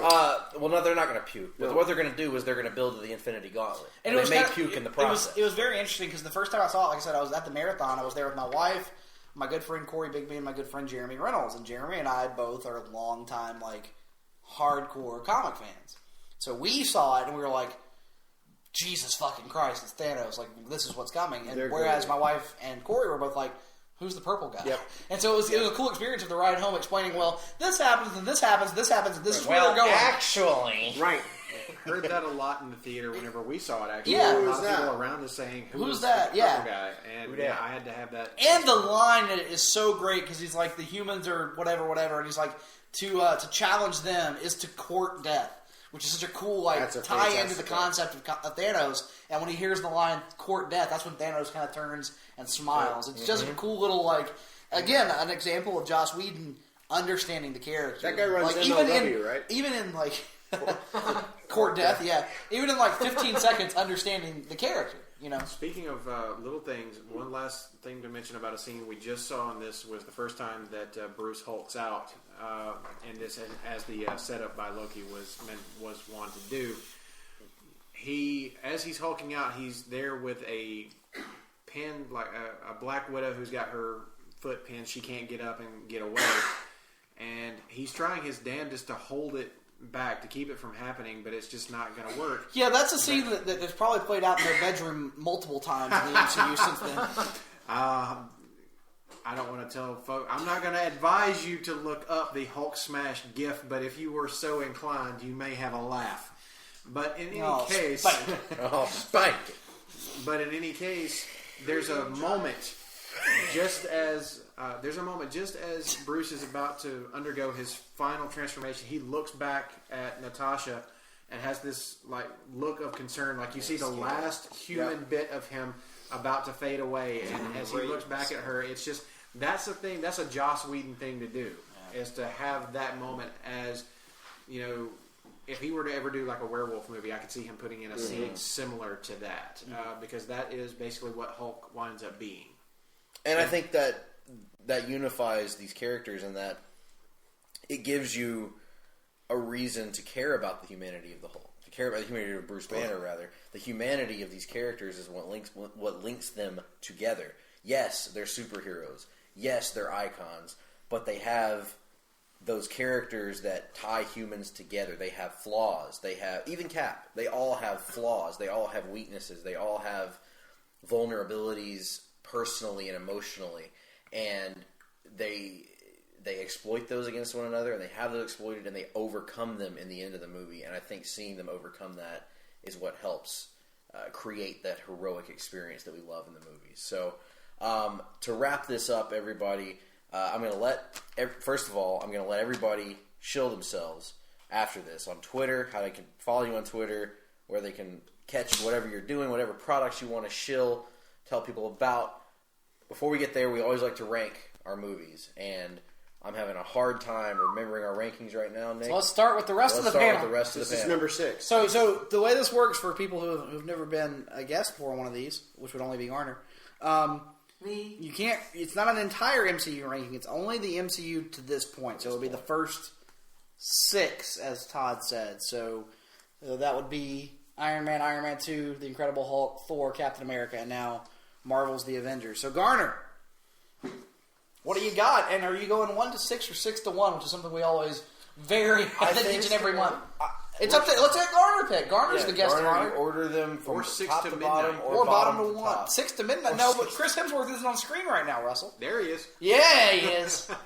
So Well, I know this is putting you on the spot. You're not legally Hulk can't lift the you're not legally bound to this Hulk ranking. can't lift but meow meow. I will start at the top, like my most favorite. Yeah, there we go. So 1 to 6. 1 to 6. 1 to 6. It's got to be Avengers. Yep. Iron Man 2. Thor. I like it.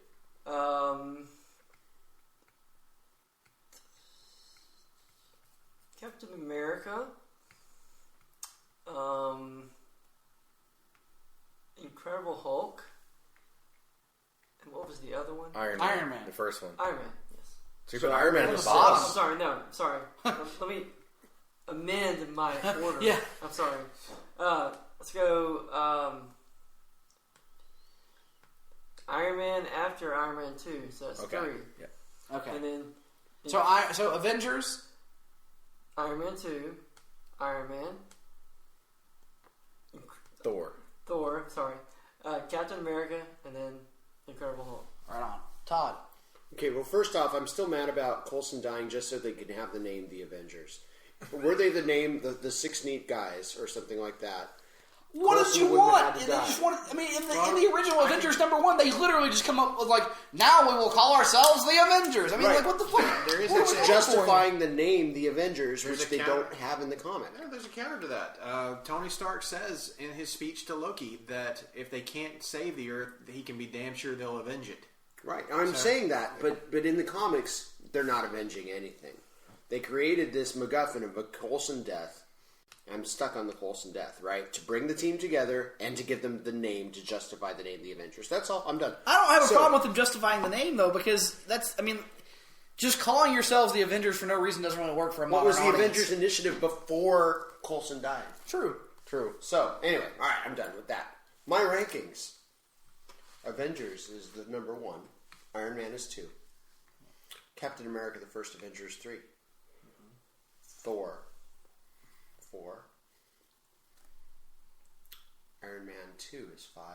And The Incredible Hulk is number 6. I'm pretty sure those are my exact rankings. Because Well, it should be. mine are going That's to be, right. yeah, mine are going to be the Avengers, Iron Man, Thor, Captain America: The First Avenger, Iron Man 2, and Incredible Hulk. Flip-flop Cap and Thor, and that was my ranking. Yeah, I have Thor ahead of Cap, but I am completely, They're close. you know, I can't proclaim to be unbiased as it pertains to Thor. Peggy Carter and Jane Foster. So. Yeah. Okay, yeah, they're here, and then up there on the fucking roof is Lady Sif. So you know that's just how it Good works. point.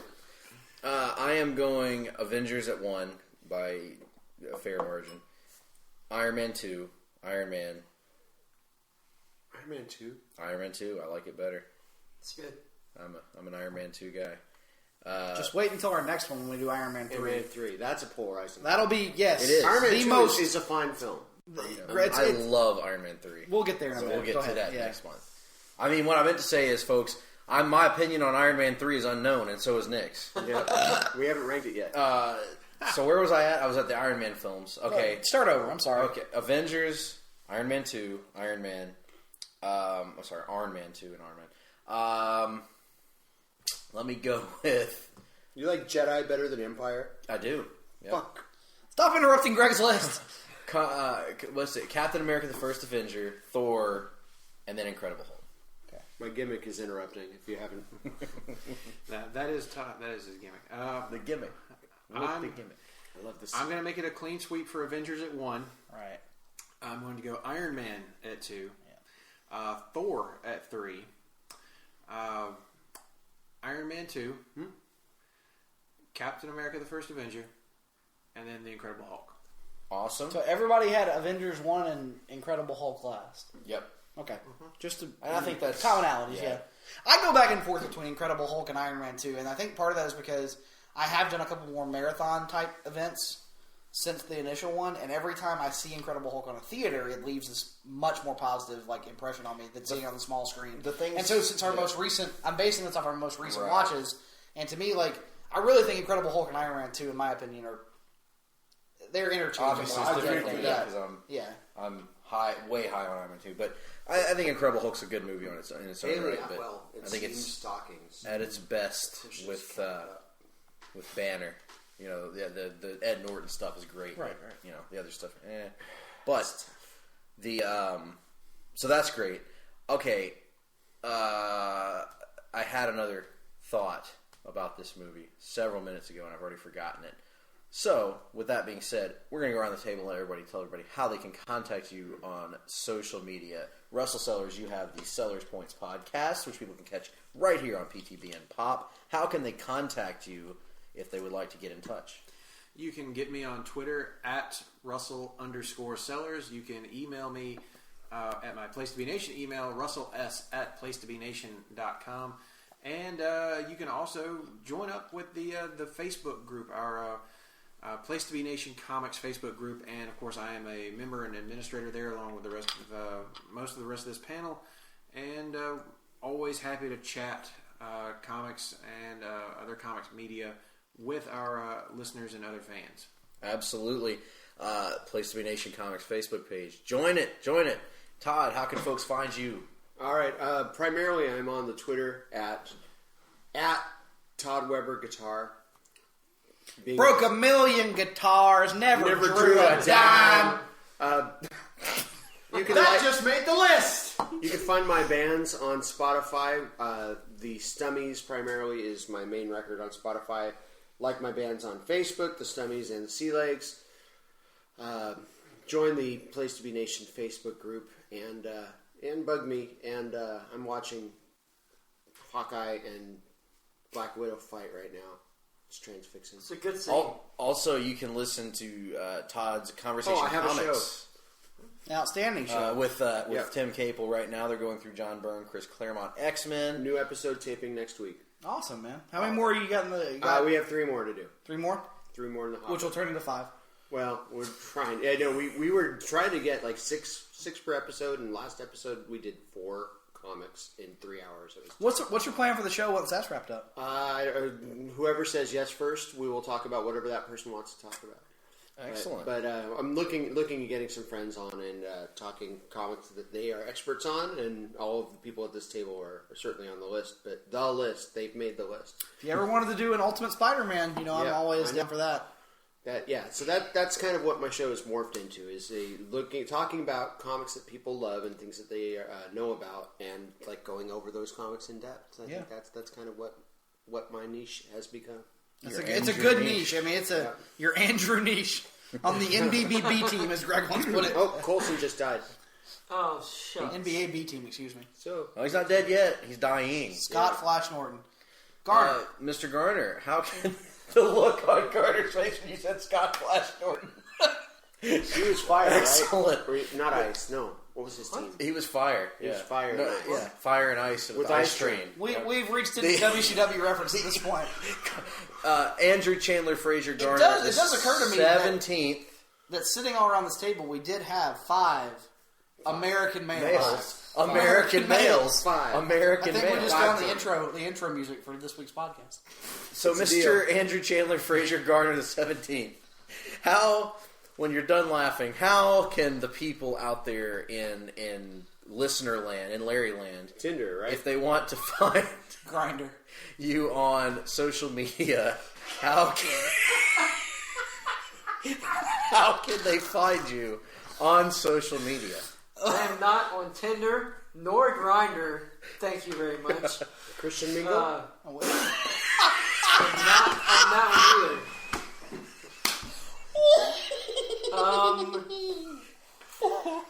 You can find me on Facebook at Andrew Chandler Frazier Garner. And Frazier spelled with a Z, not like Kelsey Grammer. Right. Niles, for God's sakes. Frazier salad and scrambled eggs. Oh, God. And on Twitter at Alabandrew. That's ALABANDREW. Sounds excellent, and we're definitely going to have you on again. Thank you for joining us for the very first time, breaking your hard-traveling cherry right here on the longest-running weekly episodic comic book podcast. Oh, God. And, folks, I had a blast. Now that we're reaching the end of our broadcast, I would like to apologize for our verbiage, our language, our tales of out-of-skewness that have happened over the course of this podcast. I would like to say that none of us should be held accountable for things said, things unsaid, things seen that can never be seen again. Unseen even, or seen if you're not able to see, like Ronnie Millsap, the famous country music singer. He has never been able to see, to the best of my knowledge. Good Lord. But then again, I don't know. Maybe he could. I know how Chris Jericho feels when he records a talking chop. What I'm saying, folks, is if you're still with us to this point, and if we haven't run you off and offended Where did Todd go? He's going outside, folks. Todd went outside to die. I pray that you are still with us and that you haven't passed away, folks, or you haven't left us and abandoned us. We do apologize. We'll be back normal next week. Yeah. But With mute buttons and all. what we have right now is final words for you. Follow us at Twitter. I am at gphillips8652. He is at Nick Duke 87. PlaceToBeNation.com. You can find all our work, our back catalog, if you will, back issues of the Hard-Traveling Fanboys.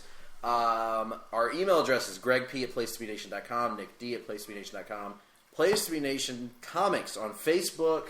Nick, what do we have coming up for the folks in the coming weeks, assuming you can pull Well, don't it we to have a mind? break coming and reading and watching and all that shit, or no?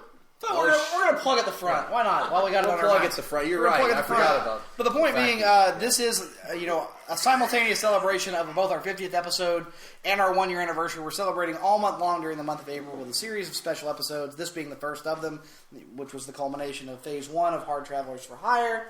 We're going to be following that up with a very special long book, potentially, on Hard Traveling Heroes, which we got to figure out how exactly we're going to bring that to you. But we'll work through the logistics of it, folks. It's all a bit technical. It's all a bit technical, right? But the important thing is that our podcast future is secure. Anyway, and then following that up with a very special edition of Off the Page, in which I'm going to watch Batman Forever for some fucking reason, and then ending the month with a countdown of our top 5 Scott Snyder Batman issues of all time. And we're going to follow that up with our top 5 Scott Steiner Batman issues of all time. Sweet.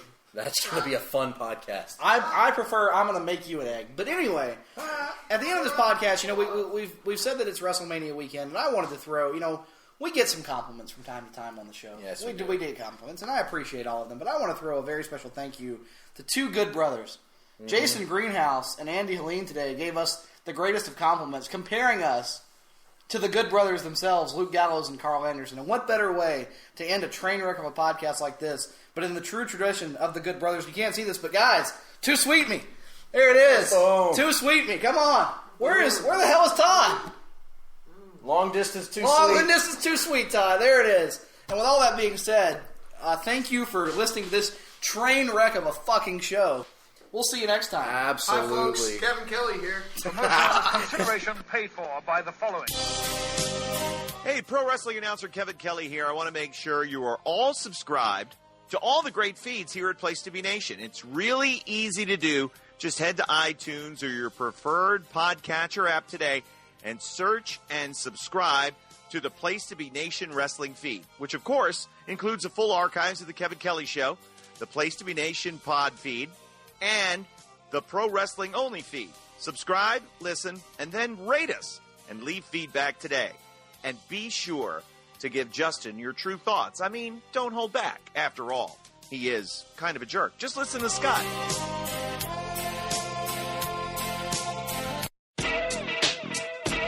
Place to Be Nation's JT Rosero here, and I want to let you know that we have a ton of great podcasts available to you on iTunes, Stitcher, Google Play, and PlayStation.com, and we now offer them to you on two great feeds. On the Place to Be Nation wrestling feed, you can check out Scott Criscolo and me on the Mothership, the Place to Be podcast, with our famous Vintage Vault pay-per-view reviews. PTBN also covers current day wrestling with clotheslines and headlines, main event, Lucha Afterground, and our monthly pay-per-view reaction shows. And relive wrestling's past with our monthly pay-per-view rewind series led by Ben Morse. The Our Vantage Point podcast, which features a potpourri-style look at wrestling history, and Survey Says, a fun look back at the good, bad, and ugly of WCW. And on our very popular Place to Be Nation Pop podcast feed, we offer such great shows as the Glenn Butler Podcast Hour Spectacular, Rank and File, PTBN Dadcast, NBA Team, and Lucha Undead, as well as a veritable podcast heaven for comics fans with Hard-Traveling Fanboys, Sellers Points, Todd Weber's Conversations, Geek and Sassy, and the Imaginary Stories. You can find all these current shows plus archives of our past podcasts, including The Kevin Kelly Show, as well by subscribing to both feeds on iTunes. And while there, be sure to rate and leave feedback as well. All these shows, plus others available at PlayStation.com, where we cover pro wrestling, sports, movies, comics, plus tournaments, and more. Be sure to support our site by using PlayStation.com/Amazon when doing your online shopping, and download our free PTB Vintage Vault Refresh ebooks via the links on our site. We also want to thank our friends at Bonehead's Wing Bar in West Warwick, Rhode Island, and Fall River, Massachusetts, thehistoryofwrestling.com, and Scott Keith's blog of Doom. Be sure to follow us on Facebook, Twitter, Instagram, and Tumblr as well. PlaceToBeNation.com, the only place to be in your pop culture world.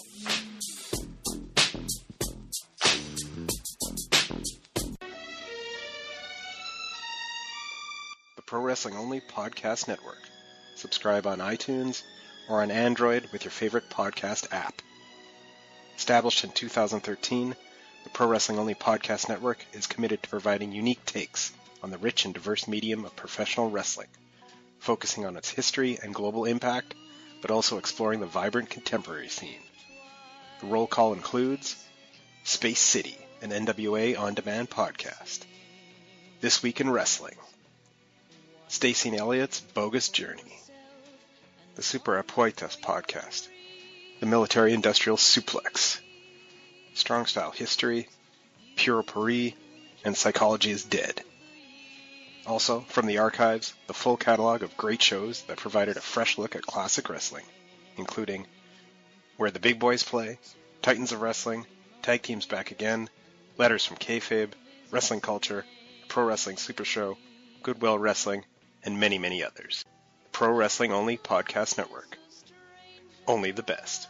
Well, it's a well-known fact, Sonny Jim, that there's a secret society of the 5 wealthiest people in the world, known as the Pentaverate, who run everything in the world, including the newspapers, and meet tri-annually at a secret country mansion in Colorado known as the Meadows. So who's in this Pentaverate? The Queen, the Vatican, the Gettys, the Rothschilds, and Colonel Sanders before he went tits up. I hated the Colonel with his wee, beady eyes and that smug look on his face. Oh, you're gonna buy my chicken, oh! Dad, how can you hate the Colonel? Because he puts an addictive chemical in his chicken that makes you crave it fortnightly, smartass! Welcome back, ladies and gentlemen, listeners all around the world, to the rest of the show. And folks, if you got through the first half of the show... Woo! Congratulations. We had a blast, don't get me wrong. No, it was awesome. I'm not sure if any of you did, but we did. Although I'm pretty sure, Greg, we just set like a world travel speed record, because in the course of like the minute and a half break, we traveled all the way from Orlando, Florida, back to our Vancouver, British Columbian studios. Yeah, and you want to talk about an expensive flight. Yeah. I mean, good Lord. We, I mean, there were negotiations that had to be made, favors that had to be exchanged. You know, it was all a very unclean business. But we got here, and I feel like that's what's worthwhile. I feel like I should explain why my voice is a little different than it was perhaps in the first half of the show. Yep. Our energy level will probably be much lower than it was the first half of the show. Right. Also, in that 1.5 minutes or so, or 2 minutes that we were gone for the break, we also managed to fit in an entire weekend of professional wrestling. Yes. Very little sleep. Yes. In the hot Orlando sun. Yes. We did a tailgate. We met a lot of good brothers from the PTBN and a few sisters as well. A few good sisters as well, yeah. Let's not leave the lady folk out of it. That's right. And we watched the gamut of professional wrestling, from independent wrestling to the big show itself. Not the big show wrestler himself, but the big show. Well, we saw him too. We did. We saw the tight end for the New England Patriots randomly. We saw a great number of things. Some things that we can never unsee. We saw Potato Man do a dance. So you know we've had a wait a minute. We had actually seen Potato Man do the dance before we ever sat down to record the first half, Greg. So that's true. That's correct. We've seen some shit, is what we're getting at. We've seen some shit in our time. That's right. The one thing we haven't done is gotten booked by Watts, and we're working on that. So, with all that being said, we're both exhausted. Our voices are strained from our yelling and screaming and whatnot. And that actually had nothing to do with any of the wrestling. The wrestling screaming was a different thing. So, as a result of that, you know, we've weakened ourselves. We've weakened our voices. We've also found ourselves in a pickle because, as you know, if you listened last week, you heard the or a mixopatickle, as Todd Weber put it. Yes, you heard last week in our giant size edition talking about DC Rebirth. We did not do a reading and watching, and as a result of that, we find ourselves in a situation where we got 2 weeks of reading and watching. Now, for me, 2 weeks of reading, it doesn't make that much of a difference. So, but of course, for my colleague, it does. But also, it allows a queue of multiple comic book television shows to build up. So, as a result, including a very, a pretty momentous one in the season finale of The Walking Dead, which I'm sure we'll spend some time talking about.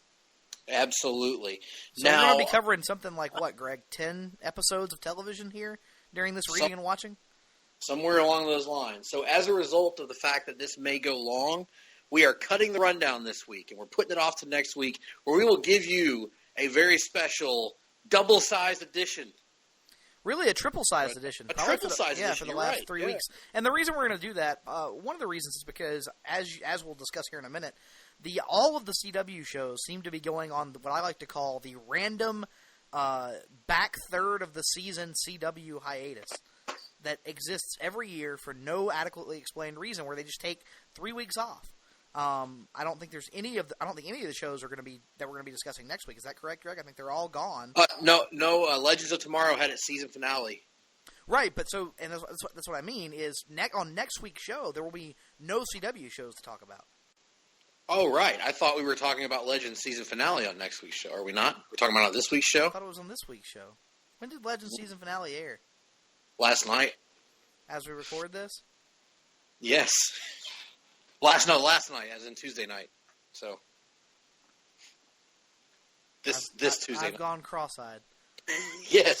It aired on the same night as the episode of WWE SmackDown Live in which Shinsuke Nakamura debuted. I feel like that's not accurate, but I don't know.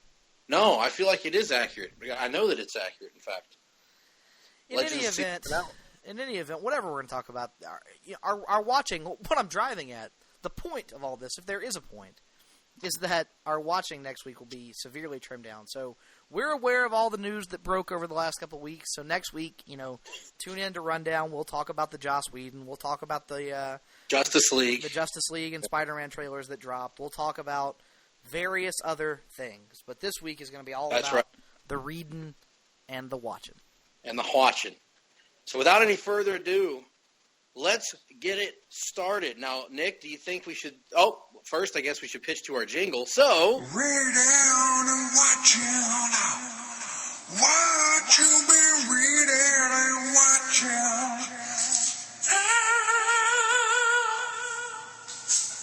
What you been reading and watching.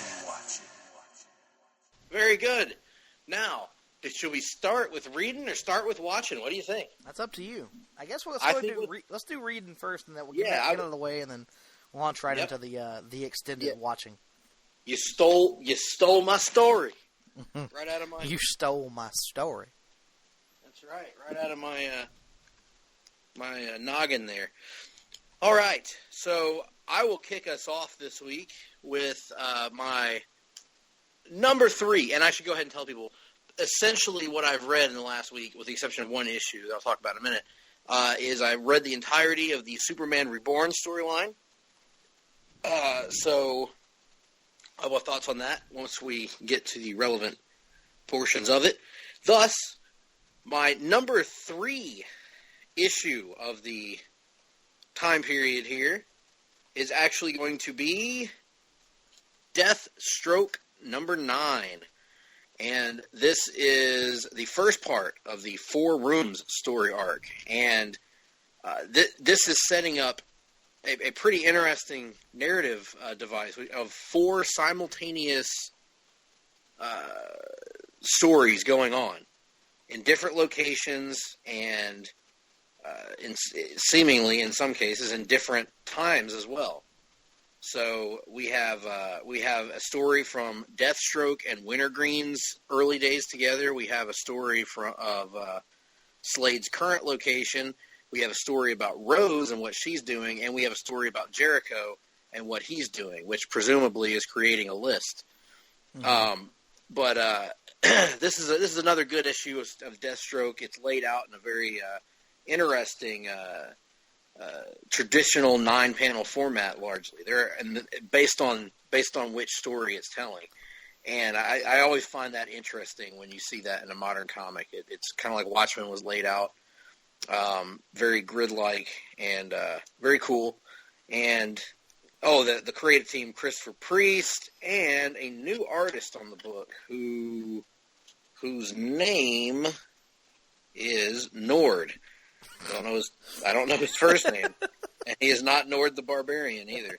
So, but anyway, could he possibly be Oleg the Usurper? I hope he's Oleg the Usurper. That would be great if it was a Oleg the Usurper under a different identity. That would be great. Carrie Nord is the artist's name, the penciler anyway, with inks by always reliable Jeremy Cox, who's been the inker on this for a while, I think.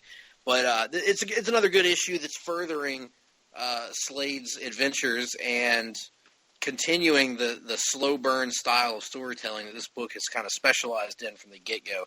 It's somewhat similar. I would say if I had to compare it to another Rebirth book or Rebirth series, it would be Wonder Woman in terms of they're both slow burns, but they're both clearly setting the stage for things to come, and they both have such great character interactions that you never really care that it's a slow burn. Absolutely. Glad to hear that you're continuing to enjoy the Deathstroke. Moving on to my number 3 book of the week, or book of the last 2 weeks, I suppose. I've got Hal Jordan and the Green Lantern Corps, number 17. Lots of good stuff going on here, involving, an old favorite of ours, St. Walker, as he continues to try and, find the strength to carry on the mission of the Blue Lanterns long after they had been largely decimated. But it also features the return of Kyle Rayner to an active role in the Green Lantern family of titles. And it features, at the end, a decision that Kyle has to make and a change in the way his powers are set up. And it's a decision that I enthusiastically support, given my feelings on Kyle Rayner's tenure as the White Lantern. So pretty much spoiled it for you without spoiling it for you, which is what I'm good at. But continue to love this one, and it features another fantastic performance on the art duties by Ethan Van Sciver, who is, as I've said before, the greatest of all the Green Lantern artists. And 17 issues in, this one shows no signs of slowing down. Continues to be an outstanding Green Lantern title. Very good, very good. My number 2 book of the time period is going to end up being Action Comics number 975. And this is the anniversary issue in which it's part 2 of Superman Reborn. And this is the big reveal about who the mystery Clark Kent is. And given that we've been about 3 weeks in, I don't think that it's telling tales out of... And we talked about it a little bit on the Rebirth podcast, so I think we should be okay. That's true. This is the big reveal of Mr. Mxyzptlk as the imposter Clark Kent. This also features a tremendous backstory by Paul Dini explaining why Mixie is acting much more aggressive and much more serious than he has in the past. And I know that this issue didn't work as well for you, Nick, but for me, this was a great, great issue. This is one of the coolest reveals. I hate that I had it spoiled for me ahead of time, but the actual reveal sequence was excellent, with basically a who's who of Superman villains thrown in as possibilities that Mixie is turning himself into before it becomes obvious who it is. Great issue, great cover of this one. Really love the cover. And the backup is probably the best Mixie story I've ever read. So, big fan of this one. Enjoyed the art from Doug Mahnke a lot. It really got me stoked to see where the rest of this was going. So, Action 975. Good work. Yeah, glad to hear you enjoyed it more than I did, as I assumed would be the case. But I'll echo your thoughts. The backup was outstanding, even if I wasn't as big a fan of the reveal sequence. But anyway, moving on to my number 2 book of the week, I've got Detective Comics 953, continuing the League of Shadows storyline. This story, from everything we've seen so far, it looks like it's going to be largely a Cassandra Cain focused story, and they do some outstanding stuff with her, featuring flashbacks to her past and her broken childhood, for lack of a better term. Her broken brilliance. And also a really great emotional moment between her and Clayface, of all people, that just continues to illustrate why Clayface has just received an entire, rebirth during this rebirth era as a character. I mean, just... I see what you... James Tynion IV knows how to write this character, knows how to write him in a context we've never really seen before in the Batman comics. So, for the Cassandra Cain, for the Clayface, for the interactions between Batman and Batwoman, and James Tynion's continued mastery of juggling this team, this roster of Bat Family characters, I gotta go Batman Detective Comics as my number 2 book of the week. Excellent. Always a consistent series. And my number 1 book of the time period, speaking of consistent series, is Superman number 18. This is actually the first issue of Superman Reborn. And I went back and forth between this and the last issue of Superman Reborn. I ultimately chose this one on the basis of the art by Pat Gleason, which I thought was some of his strongest work yet on Superman, which is covering a lot of ground. This is an issue in which imposter Clark's plan starts to come together, and he is pissed, and he's trying to take revenge, and he attempts to erase Jonathan, Superman's son, from existence. And the sequence of pages and panels in which John is slowly fading away and classifying himself as obsolete. Yep. Is just wonderful. It's emotional. The shot, the way that Gleason, the shot as if it's a movie, but that's really what it reminded me of, like watching a movie. The way that Gleason expressed the pain in the eyes of Clark and Lois as two parents watching their son die before their very eyes with nothing they could do about it was tragic and heartbreaking, and a really, really powerful issue. And that's what won it the day as my number 1 book of the time period. Absolutely. Moving on to my number 1 book of the time period, and this is, a lot of weeks it's tough to pick a number one book. This was not the case, because I read, in my opinion, as perfect a single issue of comics as I've read in a long, long time. And for that, I am going with The Unworthy Thor, number 5, the conclusion to this 5-issue miniseries, written as always by Jason Aaron, drawn expertly by is it Oliver or Olivier Coipel? Olivier Coipel, an outstanding Thor artist, draws it expertly, as he always does. And this book features the ultimate reveal of how Thor became unworthy back during the original Sin crossover event from a couple of years ago, how he lost the hammer, what the secret was that Nick Fury whispered into his ear on the moon that caused him to drop Mjolnir and to this point not be able to lift it. It also features the ultimate reveal of what happens to the ultimate Thor's hammer. It also features, if I'm not mistaken, Nick, the ultimate thrill ride. Is that correct? It does feature the ultimate thrill ride and the ultimate warrior. So lots of good things going on in Wow. Yeah, I can understand why you got your number one.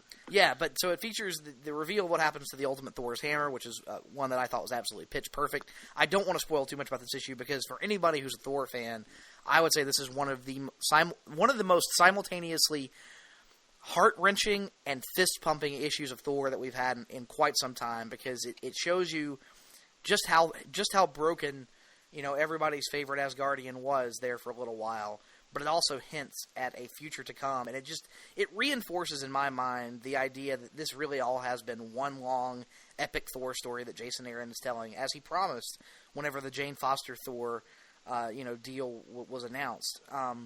I really can't say enough good things about this, and I don't want to go into too much detail, but for anybody who considers themselves even the slightest fan of the Thor character, and especially the slightest fan of Jason Aaron's early Thor stories from Thor God of Thunder, seek out this miniseries, read it, especially read this final chapter. I promise you will not be disappointed. Can't wait to read it one day in trade. Certainly looking forward to that. I got a lot of catching up to do on Jason Aaron's Thor run in general. Sounds awesome. On to my bottom book of the week, or the two-week period here. This was tough for me. This is another case where we often have where there really is no bottom book. I only read 5 comics in the last 2 weeks. But if I had to pick one to be the bottom one, I'm going to go with Superman number 19, which is part 3 of Superman Reborn.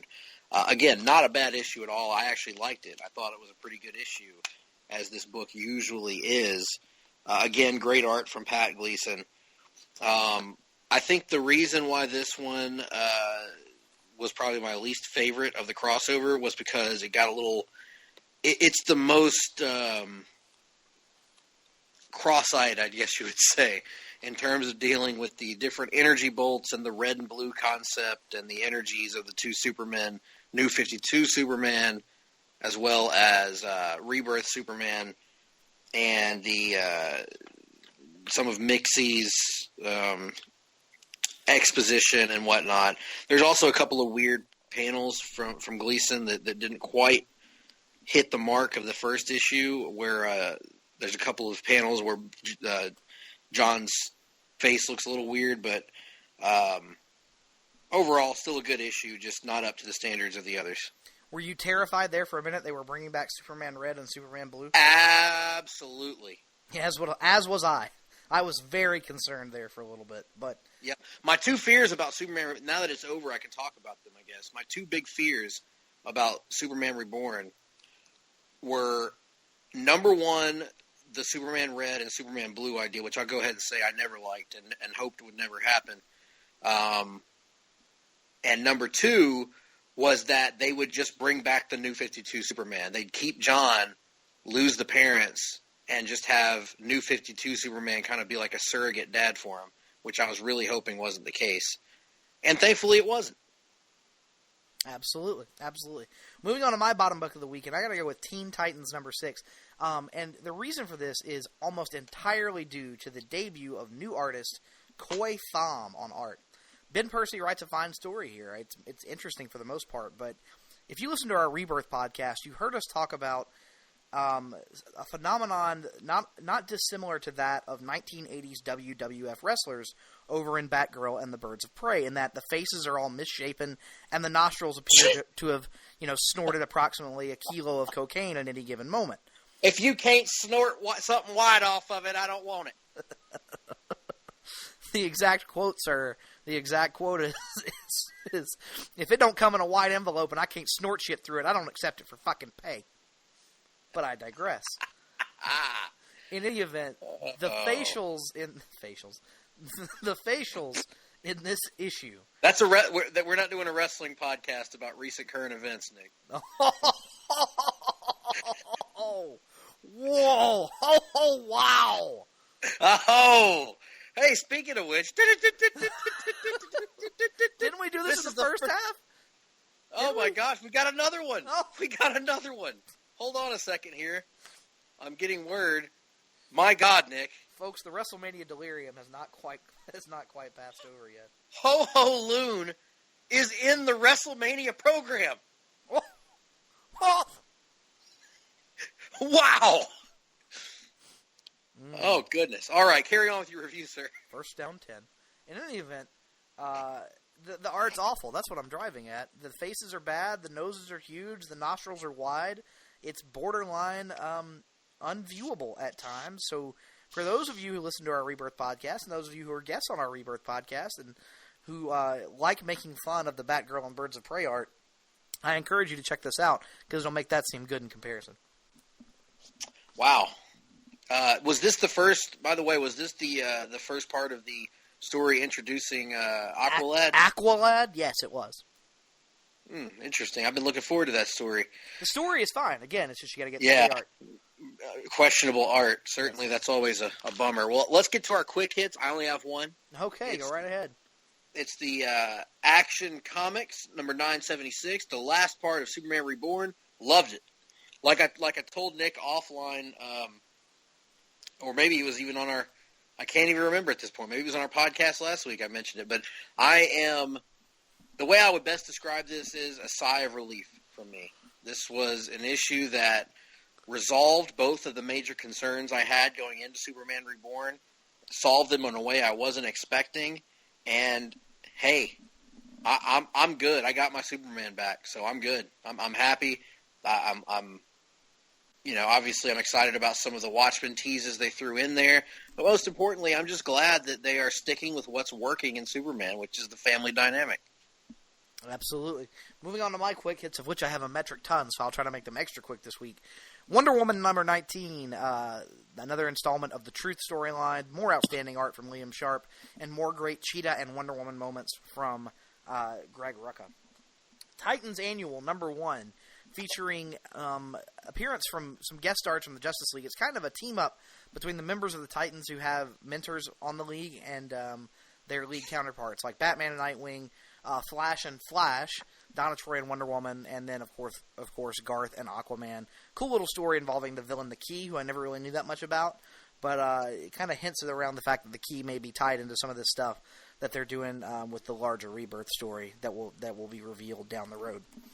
Old Man Logan number 20 continues to barrel this story towards its epic conclusion by setting up the past lives storyline, where now Wolverine has been thrown even further into his past and is being forced to relive important moments from throughout his life, beginning with what appears to be the French and Indian War. Amazing Spider-Man Renew Your Vows number 5. Really enjoyed this one. Jerry Conway has a great handle on these characters, and I continue to love the fact that we at least have some version of the married Spider-Man back in our lives again. Action Comics 976, Greg mentioned it a little bit ago, did alleviate some of my fears after reading Chapter 3 and Chapter 2 of Superman Reborn. But ultimately, I would say Superman Reborn for me was just okay. Didn't speak to me in the way that it did a lot of longtime Superman fans, but that's okay. And at least it didn't do some of the things I was fearing, so I'm still in on the Superman titles for now. Suicide Squad and the Banana Splits number 1. Utterly bizarre. Oh dear. Utterly bizarre in every way. And if you can read this book without thinking of Bill Brasky and the Banana Splits, you're a better man than I. Really funny. They all begged for their lives, except Flegel. really funny stuff, including a backup entitled "Exit Stage Left: The Snagglepuss Chronicles." That is just utterly bizarre in every way, where Snagglepuss is re-envisioned as a gay Broadway playwright during the height of the Red Scare, and is basically called to testify before the Senate on fears of being a communist or something. And I don't really know what they're trying to accomplish here, but it's exceedingly odd. Along the same lines, Green Lantern Space Ghost #1, a fine issue, nice little story, pretty paint by the numbers, nothing groundbreaking. James Tynion IV is the writer, and he does a good enough job of balancing the two characters. But then you get a backup featuring the oft-forgotten Hanna-Barbera characters Ruff and Reddy, where the two are supposed to be, traveling comedians, and it has a scene where they literally beat some of their fellow comedians to a bloody pulp, which is not something I thought I'd ever say in a Hanna-Barbera comic. So ultra weird, these Hanna-Barbera concepts they got going right now. Don't know that I'm going to read too many of them, but hey, whenever that Garth Ennis Dastardly and Muttley comes, I'm probably checking that out. And then finally, Spider-Gwen #18 concludes the Sit in a Tree storyline. This is the Spider-Gwen and Miles Morales crossover, where the two talk about the potential for a romantic future and decide to put that off the table for now because they feel pressured after encountering what could be of their romantic future in another universe in the Marvel multiverse. And it kind of weirds them all out. So they're kind of taking a step back for now, but they hint that it's something they could revisit in the future. And I, for one, hope they do. I thought this dynamic works. And for those who are fans of the cult character Spider-Ham, he plays a pretty major role in this conclusion. Excellent. Well, that brings an end to reading, and I guess we should get going on this monstrous edition of watching. And I think if it's okay with you, Nick, what would make more sense to do probably is to go show by show rather than try to numerically order these. In some instances, yes, but then you got the awkward situation of the Supergirl Flash crossover thrown in there, which is really just one episode. Right. Or two. Yeah. I got you. Right. Was that a two-parter? So, I can't remember. No, it was just one. Okay, we should be fine. We should be fine. They ended one episode of Supergirl with basically the setup for the episode of The Flash. So let's go show by show then. That's fine. Let's start with that episode of Supergirl. Actually, that is Star-Crossed, the 16th episode of this season. This is an episode that deals with a lingering plot thread that's been there since the beginning of the season, which is the true origins of Mon-El, who has been courting Kara throughout the course of the season, and they seem like they're finally happy. They're finally ready to settle down. She just got fired from Catgo, which means that we've mercifully got an episode without a Snapper Carr monologue. Snapper Carr hasn't really been in that many episodes. It's just he really makes them count because when he's in one episode, it makes it feel like he's been in like the last 6 in a row. Right, because we get a pompous monologue. Oh, and luckily the episode when they come back from the random CW break is entitled Ace Reporter, so I'm sure we'll get some great Snapper Carr stuff in that one. Yep. Oh gosh, but anyhow, she's been fired from Catco, so it's just her and Mon-El hanging out, and they're having fun. Except, of course, nothing can go well for Mon-El for too long, because now we find out the truth, which is that instead of being a lowly security guard, as he talked about being on Daxam, he actually is the Prince of Daxam. And instead of luckily escaping with his life, he escapes because his personal guards ensured that he escaped by killing those who were in the way, trying to prevent him from escaping or trying to escape themselves. So, needless to say, Supergirl does not like these revelations. We are introduced to the survivors of Daxam, which includes Mon-El's parents, who are played by Terry Hatcher, a.k.a. the greatest Lois of all time, alongside Erica Durance. They're tied. And Kevin Sorbo, a.k.a. Television's Hercules, as Largand, Mon-El's father. Now, they're none too pleased with their kid, and so they come to Earth threatening them, thinking that their son has been held captive. They want their son back, to take him back to Daxam and be the prince. Go ahead, Greg. I don't know. What are you laughing about? Well, quite frankly, once upon a time, during WrestleMania years gone by. Oh, give me back my son! That just made the list. Huss. Kick his ass, Seabass. Kick his ass, Seabass. Yep. Oh man, we're just adding things to the list by the moment. But in any event, they're not happy about this. They want him to come back to Daxam, and they want to rebuild their empire. Unfortunately, their empire is not a very nice empire. They are, you might say that their empire is the best in the universe at what they do, but what they do isn't very nice.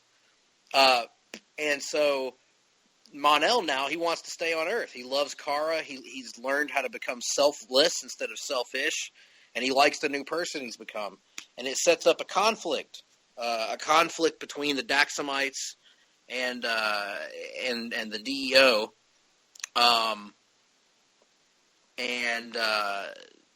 It ultimately culminates with Kara splitting up from Mon-El. She can't trust him. He's lied to her this whole time, and she doesn't forgive him for that. Meanwhile, there's also a subplot involving Wynn and his alien girlfriend that we've seen lately. Turns out she was hiding something too. She was actually hiding something very important, which is that she is setting up dudes and stealing famous artwork to give to an alien art dealer who is holding her brother captive. So, again, relationship problems. But ultimately, Wynn is able to forgive her in a way that Kara isn't able to forgive Mon-El, at least in this episode. And it ends with a setup for the Flash musical that involves the man that we would come to know as the Music Meister, who comes and abducts Kara and sends her into music world, which is basically a creation of Kara's imagination, as we learn. So, Nick, thoughts on this episode? Hey, I really liked it. Whenever the show is more focused on Mon-El and less focused on James, not Jimmy Olsen, it's a good thing. And so I kind of like the introduction of these characters played by Sorbo and Hatcher, respectively.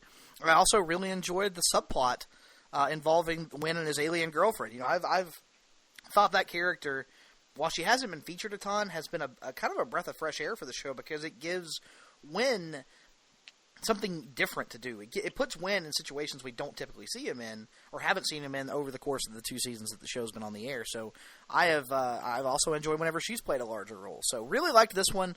I do have one question though, Greg. The art dealer that Lyra is working for is known as Mandrax. I was wondering if that is similar at all to a Mandrews.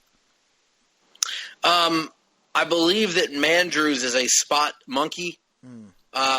And I believe that Mandrax is an alien warlord of some kind.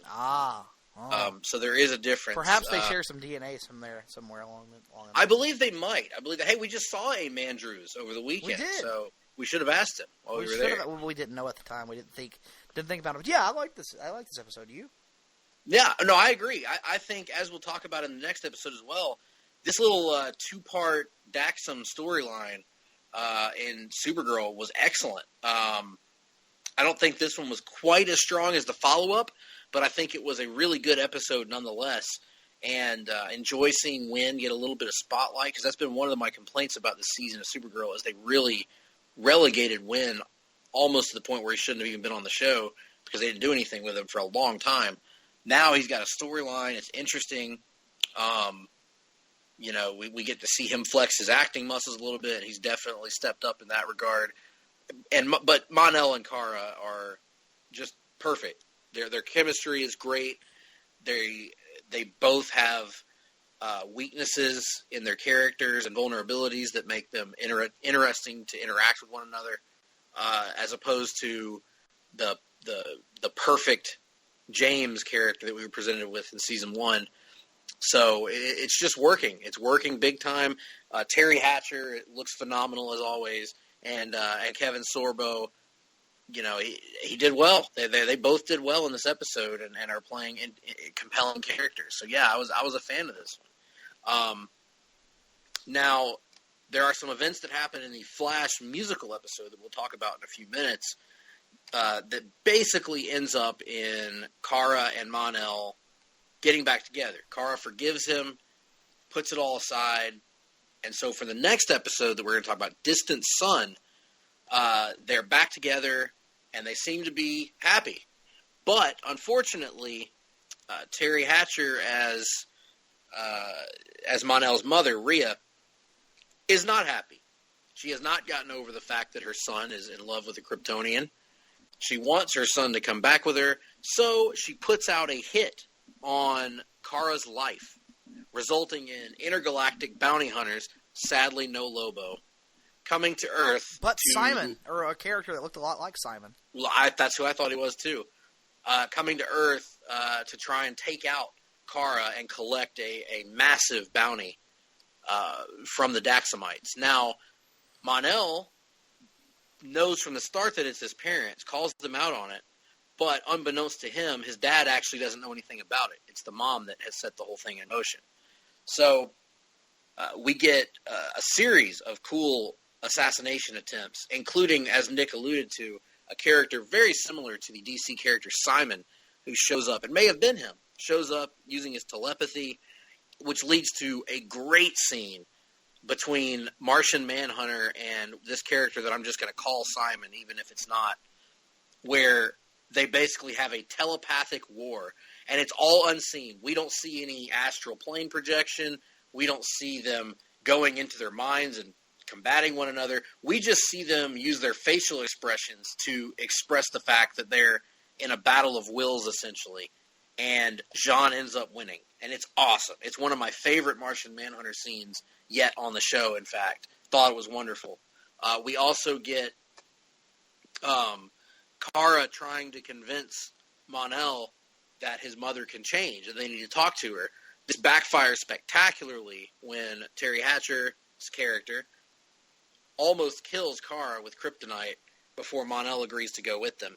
This sets up a big climactic rescue scene where Jean Jones, Kara, and Wynn disobey the President of the United States, played, of course, by the effervescent Linda Carter.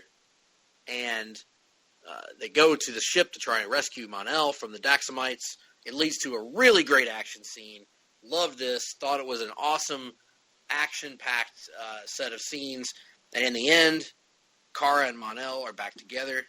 Everybody's safe on Earth. Terry Hatcher. Is that not the ending of every episode of Supergirl, it feels like? In the end, Kara and Mon-El are back together after being separated. Yes. Terry Hatcher kills Kevin Sorbo, presumably in real life. And what's the other thing? Oh, we get the reminder that Linda Carter's President character is actually, I believe, if I'm not mistaken, Nick, a white Martian in disguise. I was wondering if that was what that was supposed to be. I could not remember. So yeah, that's a cool thing that ties. I kind of hope they don't pay it off this season. I'm hoping that's something that comes into play, for season 3. Yeah, I like this one as well. Really surprised by Kevin Sorbo of all people in this one. Never known him to be much of a dramatic actor, but I genuinely enjoyed his scenes with Son. Thought that he played a guy who was truly conflicted between his wife and his child, torn between the two very well and ultimately confused. And then the death scene where, I'm assuming that she stabbed him with one of those kryptonite sais, which are eerily similar to murdering somebody with a bloody trident. But that's, neither here nor there. But yeah, I liked it. The only aspect of this episode I didn't really like is yet another attempt at forced conflict between Maggie Sawyer and Alex Danvers. Yeah.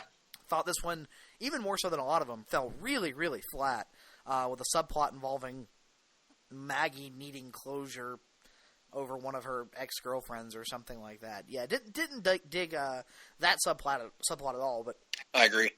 Everything else was really working for me. They need to drop the constant. I mean, honestly, it's gotten to the point where and it's not anything to do with the actors; they're great, but it's gotten to the point where I kind of dread Alex and Maggie being on screen because I know it's going to lead to another, they don't get along. Oh, they're having relationship trouble. Right, because, Mon-El and Kara have kind of the same thing going on where there's constantly issues, but they do a good enough job of, in the interim, reminding you that, their relationship actually does work, and they are ultimately good for each other. And I think they need to do more of that with Alex and Maggie, and less of the teasing the breakup constantly. And there's also more humor involved in Kara and Mon-El's issues because you still have Mon-El struggling to adapt to human culture. So he's, just figuring out what cookbooks are and things like that. So there's bits of humor that are thrown in that really really lighten the mood.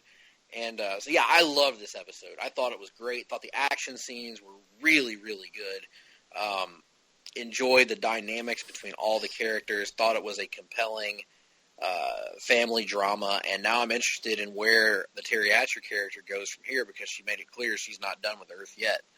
So, very, very enjoyable set of episodes here of Supergirl, which sets up for what should be a pretty cool home stretch as they're ready to go home, baby. Yeah, I think they've only got about 4 or 5 episodes left, so we are hitting the home stretch, as you said. Of course, we will talk about that show more again in 3 weeks when it finally comes back. That's right. What an unnecessary break. But anyway, Duet is the first episode of The Flash we're going to talk about from 2 weeks ago. And this is the 17th episode of the 3rd season here of The Flash.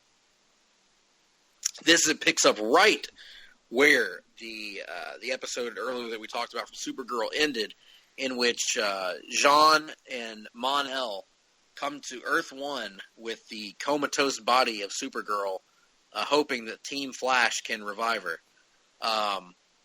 Now you might ask yourself, why would they go to another Earth to do this? And the answer is that the Music Meister said that he was going to find the fastest man alive. So they knew he was going after Barry Allen, unless they were going after Savitar or Zoom or Eobard Thawne or one of the villains who was faster than Barry Allen. But all of whom would reside on Earth 1. Right. So they go there and try to get help, basically, trying to revive Kara. Nothing's working. But the Music Meister winds up arriving and putting Barry into a coma just like Kara's.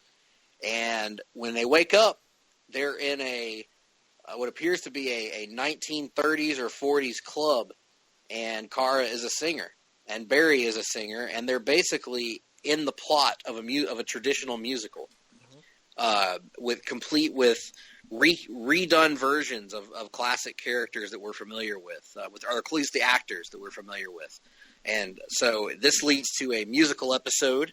We get several songs, and we get gangster versions of Malcolm Merlin, of who else? Joe West, Martin Stein, who are co-dads in this one. Yes, they are both dads to Iris West. Malcolm is the father of Mon-El in this one. Is the father of Mon-El. Now we're saying the father of Mon-El and the father of Iris West. It's actually just the actors who play Mon-El and Iris play other characters who just to Mon-El or Iris. Right, who just to screw with Barry and Kara are in love with each other in this world. Right. So, both Barry and Kara are going through relationship drama as Barry. We went over last episode, or 2 episodes ago, I guess, the Barry and Kara, or Barry and Iris split that worked a little bit better for Nick than it worked for me. And in this one, the basic premise of the episode is both Barry and Kara learning lessons throughout the course of it, that their love is more important than whatever their petty issues are that they've put in front of it. So the episode ends up being really, really fun, as you would expect from the premise. Turns out Melissa Benoist and Grant Gustin are great singers, both of them. But so is Wynn from Supergirl, which was unexpected. And he has a great 30s and 40s gangster voice as well. Yes, both he and Cisco have 30s, 40s gangsters voices, which is great. Look at you, see? Yeah, you're the Dane that's going to sing, see? Yeah. Awesome. Excellent. Very entertaining episode. Big fan. The music was good. The songs were all good. Particularly the last song was a lot of fun with Barry and Cara singing together. Also fun to see Malcolm Merlin cut loose with a much different side of himself. So, yeah, a lot of fun on this one, man. I enjoyed it. Yeah, I did too. More than I thought I would, given that it was a musical episode. Right. I forgot to mention. Usually, I really don't like musicals in general, but some work for me, and this one worked for me. Yeah, this one worked fine. I enjoyed pretty much all the little musical bits. Thought it was cool to see these actors play different characters and see how that had affected Barry and Cara's perception of the world. And then at the end, you kind of get since it is an episode of The Flash, the Cara and Mon-El reconciliation isn't nearly as lengthy as the Barry and Iris reconciliation, but I will say it was a pretty good reconciliation scene that led to a better version of the proposal that they did a couple weeks ago.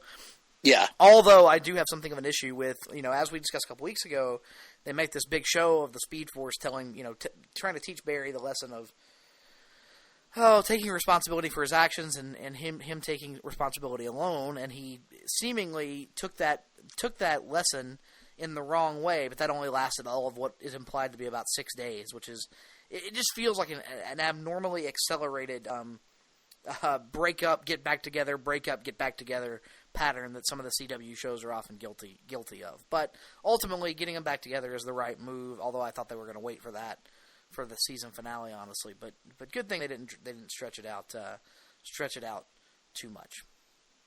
Yeah, it was definitely a better version of the proposal, and the way that they kind of set all that up made it work for me. And one thing that we haven't talked about on this episode is we haven't really gotten to see Barry have fun in a long time. It feels like, and not a criticism of the show necessarily, because the nature of the stories they've been telling for the last 2 seasons has been very serious in nature and kind of more based in tragedy, the tragedy of Barry Allen's life, whereas season 1 had a lot more of him having fun, learning how to use his powers. We haven't really seen Barry smile and laugh a lot this season.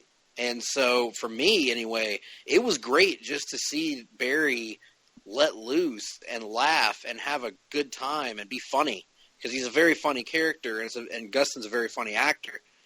Especially the scene where he first reacts to Joe and Martin Stein singing together, and he gets this big goofy grin on his face, and he looks around and realizes he's surrounded by killers, and he suddenly gets really serious again.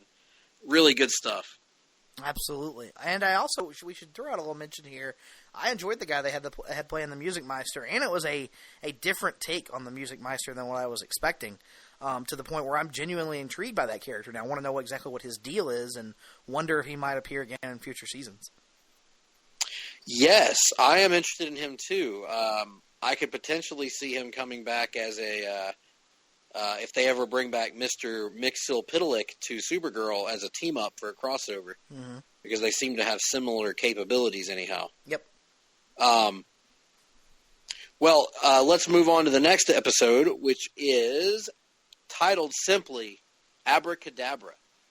And this is an episode that is based on the classic Flash villain who just recently popped up in the Titans comic book as a Wally West enemy, known as Abracadabra, one of the classic Flash rogues gallery.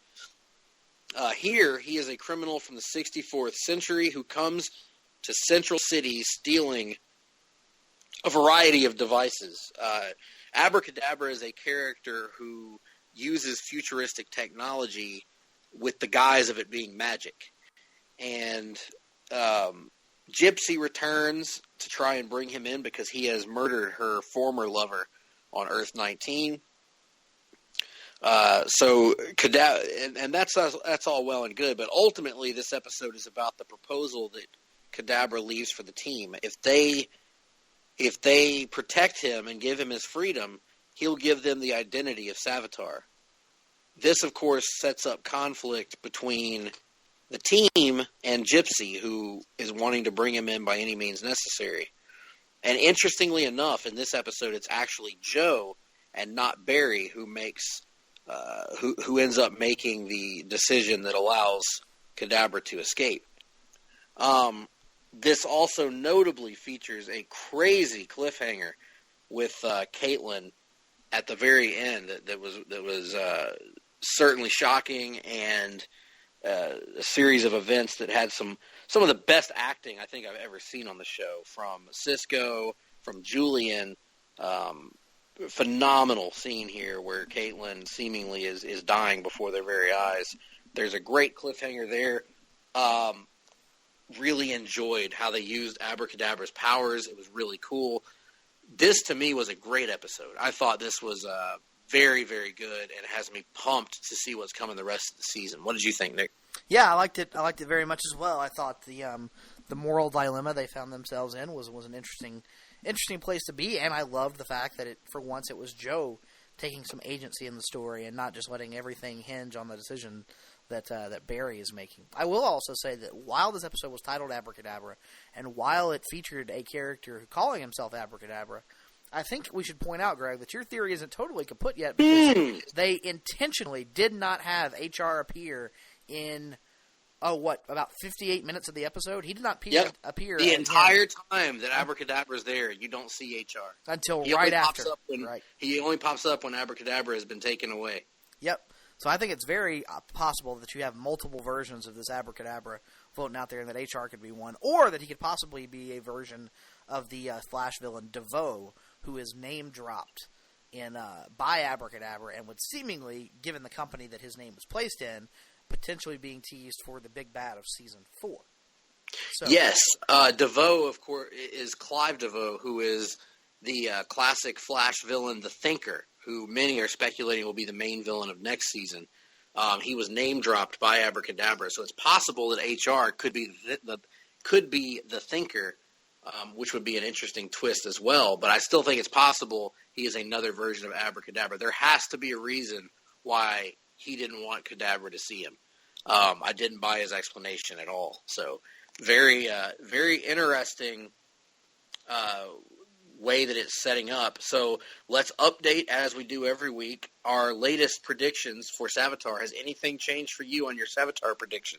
I think it's still most likely Barry, given that next week's episode features Barry visiting his future self. And I would assume, given the 3-week break and the fact there's only about 4 or 5 episodes left in this season, that this big Savitar reveal has got to be coming soon. I'm actually pretty much expecting it to come in the next episode. Yes, I think it's coming very, very soon. I think we're going to see it before too long. And I agree. I think it's Barry at this point. I think Wally is still an outside possibility, yes. but I think it's Barry. Well, let's move on to our favorite of the CW shows, Arrow. Well, what about Legends? Oh, you're right. I forgot. Legends is on Tuesdays now, so let's talk about Legends.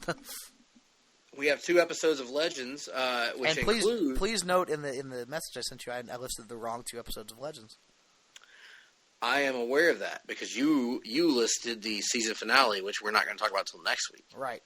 So I am currently... But which both of us have seen.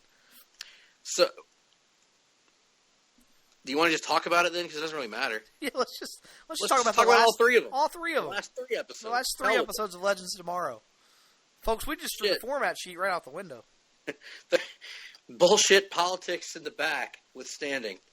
Let's just get to it, because they've had a lot going on lately in the old Legends world. We start off with the episode called The Fellowship of the Spear. And I will admit, I'm reading on Wikipedia to remind myself. This is an episode that features the Legends in World War I looking for the final piece of the Spear of Destiny. And to get it, they need, for some reason, a vial of the blood of Christ.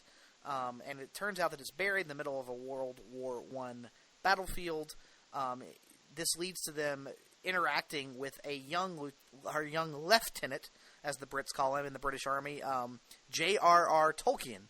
So you get lots of Lord of the Rings references. Oh, man. Yeah. What a batshit crazy show that you have the blood of Christ, J.R.R. Tolkien, and World War I in a show about time-traveling comic book superheroes. It's awesome. Right. I mean, it's somewhat similar to the George Lucas episode they did earlier this season, where it's a great excuse to cram in a lot of nerdy references for fans of the fantasy genre. And it's just a really fun episode. But it does feature a bit of a shocking ending in that the Legends, after all this time, after all season, ultimately they fail in their goal of procuring the Spear of Destiny. And at the end of this episode, the Legion of Doom actually takes possession of the Spear and is able to rewrite reality, thus setting up the following week's episode, Doom World, which Greg's going to tell you about. Yes, and it also involves the return of Captain Cold, Leonard Snart, an earlier version of Captain Cold, a colder version. They pull him from the pre-Season 1 timeline, so he has no real connection to any of the Legends except for Mick, and he uses that connection and preys upon Mick to convince him to turn on the Legends and join the Legion at the end of this episode, setting in motion Doom World. I believe they actually pulled him from before the first season of The Flash. Really? I don't know. Because it says 2014. So it's at least it's along the same lines as the first season of Flash. Yeah, I was going to say, but he has his cold gun, and he didn't get that that's in true. The Flash. Yeah. So it's also interesting because the Leonard Snart that we had grown to know was not killer. This Leonard Snart doesn't appear averse to killing at all. No. So interesting to see that. But yeah, that sets up the episode Doom World. Doom World is basically what if the Legion of Doom could rewrite reality in their image. And in particular, Eobard Thawne rewrites reality in his image. So we're just thrown in. We're not given that backstory. We open the episode and we have a corrupted version of Sarah and Vixen, and they are hunting down a superhero version of Felicity Smoke, a vigilante version of Felicity Smoke. She's wearing a costume, a hood. She has a modulated voice. Yeah.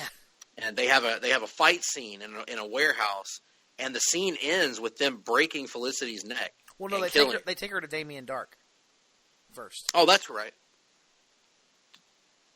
Do they? Yes, they take her to Damien Dark, and Damien Dark shows her his collection of superhero masks, and then breaks her neck, and adds her masks to collection. Ah, yes. Well, in any event, she gets her neck broken, and it's very surprising. And also in this world, we have Malcolm Merlin and Damien Dark living the lap of luxury. Damien has Sarah and Amaya as his personal slaves, essentially. His hit girls, and Malcolm is also seemingly enjoying life. Thawne has Ray Palmer working as a janitor at his lab. He has Martin Stein working as a scientist at his lab, and he has Jax basically being an annoying douchebag boss of Martin Stein, who is bossing him around and threatening his job and threatening his life and all this other stuff. What is Nate doing? Nate's a crazy conspiracy theorist who lives in his mom's basement, but has somehow figured out that reality is warped in some way. Also, Heatwave and Captain Cold are doing what they do best, which is rob banks, but they don't get any resistance from the cops, which doesn't sit too well with Mick. He knows that things are not right, and it's implied heavily that he also has a little bit of regret for what he did to the Legends. So this sets the stage for what I would call one of the most fun episodes they've ever done of Legends. I agree. Just insanely fun. Craziness. You see multiple versions of these characters that we know and love. Getting to see Ray Palmer is just always funny every time you see him. Very funny character. Seeing him as a janitor is great. Seeing all these characters interact with one another is great. Seeing Mick Rory get punched repeatedly. Every time somebody gets their memory back, they punch him. It's great. And it also sets up, in the midst of all this comedy that's going on, it also sets up a really dramatic and action-packed finale where it seems like things are gonna come to a head, but just when it looks like he's been taken out, Eobard Thawne gets the advantage once again and seemingly destroys the Spear of Destiny and secures this altered reality for himself. We've already kind of revealed our thoughts on this episode. Nick, did you love this one as much as I did. Oh, I absolutely loved it. Really enjoyed each of these last 2 episodes of Legends of Tomorrow. Both incredibly fun, both incredibly subversive in terms of,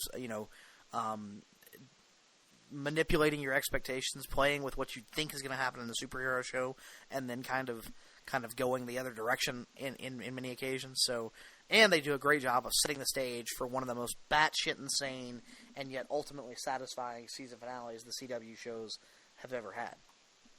Absolutely. And what better way to transition than to go into the season finale, which just aired this week, and that is called Aruba. And which, if you watch the episode, you'll know why it's called that.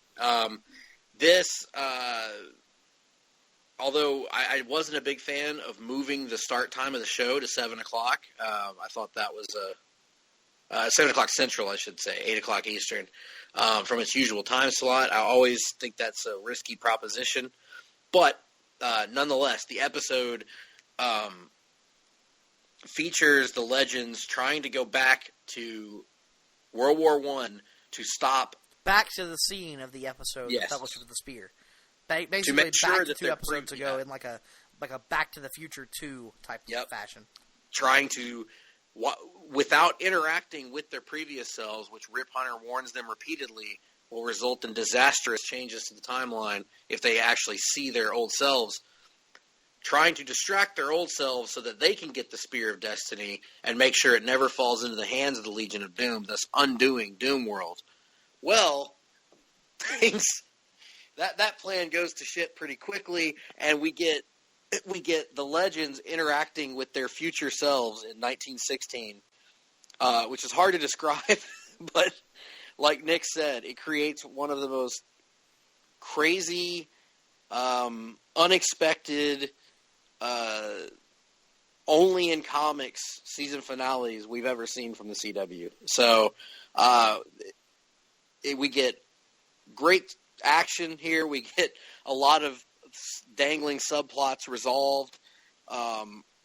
We get a very, very satisfying ending to Eobard Thawne's plan, and I don't want to say anything more than that, but we really get satisfaction in his the way things come together for him, and we even get an unexpectedly emotional moment between Captain Cold and Heatwave at the very end that shows how Mick Rory has grown over the course of this season to being one of the best characters in the entire CW. Absolutely. Love that character and can't wait for him to eventually possibly find his way back onto the Flash, even though I love his role in Legends. I think he could really be a wild card inserted into the Flash whenever he eventually goes back. But loved that. Loved the return in a brief cameo of a certain character from another CW show that has one of the most emotional scenes in the entire episode that completely works for me on almost every level. Oh yeah, I forgot about that. That was great. Yeah, just about everything about this episode really was just fantastic. The ultimate reveal of how they foil the Legion's plans and how each member of the Legion reacts to that. Just all good stuff. And then closing the season with a tease for what appears to be setting up an even more insane season 3. Yeah. All I will say about that is the line, "I think we broke time." and if I'll say this, if next season is anything like this season, it's going to be a true ultimate thrill ride, because now that it's completed, this season of Legends of Tomorrow is really something special. I really enjoyed it. It's exactly what it needed to be. Yeah, it's almost like season 1 was the prototype version, and they took that and they figured out what worked, what didn't, and improved upon it in almost every way for season 2. And they said, you know what? We're just going to go balls to the wall. We're going to go with the craziest ideas we can come up with and throw them on screen. They finally figured out what the show can be, that what sort of niche it can fill that the other CW shows can't. What makes it unique and different, and they just leaned completely into that, especially here in the back half of this season, and it was a outstanding show as a result of that. Yeah, agreed, and I'm hoping that they can capture that next season as well. But this was much like, if you look back on it, season 2 of Arrow, which took all of the. I mean, season 1 was great. Season 1 was really good. Maybe season 1 of Legends wasn't as good as season 1 of Arrow, but season 1 of Arrow was really good. Had its down points here and there, but largely excellent. Season 2 took that and improved upon it. And added in all of these crazy concepts that we thought would be too nuts for a show that was so grounded. Legends, of course, is not grounded like that, but they've just expanded their world so greatly. The performances were so good this year. The character growth. Every character felt like he or she had growth over the course of the season. Even Amaya, who's a character that I waffled back and forth on throughout the season, showed growth in this last episode by making a decision that I have to say I wasn't expecting. Right. So really kudos to the writers for this episode, the actors, and for a great season. The CW really has a great show here, and I'm hoping that the ratings stay strong enough to support future seasons and keep it going, because I'm really, really digging it. I'm fairly sure they've already been renewed for season 3, so yes, I believe that's the case. Not be a concern for that one at least. But yeah, so why don't we move on to to Arrow. And we'll kick things off with, we've just been heaping praise upon the Legends finale, and now we got more praise to heap, or at least I do, for one of the best episodes of Arrow that I've ever seen, which is Capiushan. I think I'm saying that right. Maybe I'm not. That's how it's spelled. This was an episode in which Oliver is the prisoner of Adrian Chase, who has been revealed to be Prometheus. And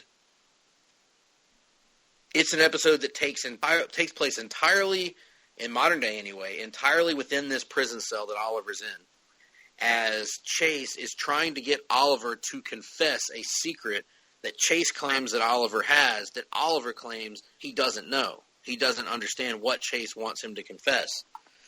Also, simultaneously, we have the continually interesting Russian flashback scenes where we get a dynamic confrontation between Konstantin Kovar and Oliver Queen and Anatoly, who are trying to establish the Bratva as being out from underneath Konstantin Kovar's wings. And it leads to a great fight between Oliver and Kovar. It also parallels wonderfully the realization that Oliver has throughout this episode of what it is that Chase is trying to get out of him. And it's hard, without actually showing you the episode, it's hard to explain, but this is one of the most cinematic episodes of Arrow that I've ever seen.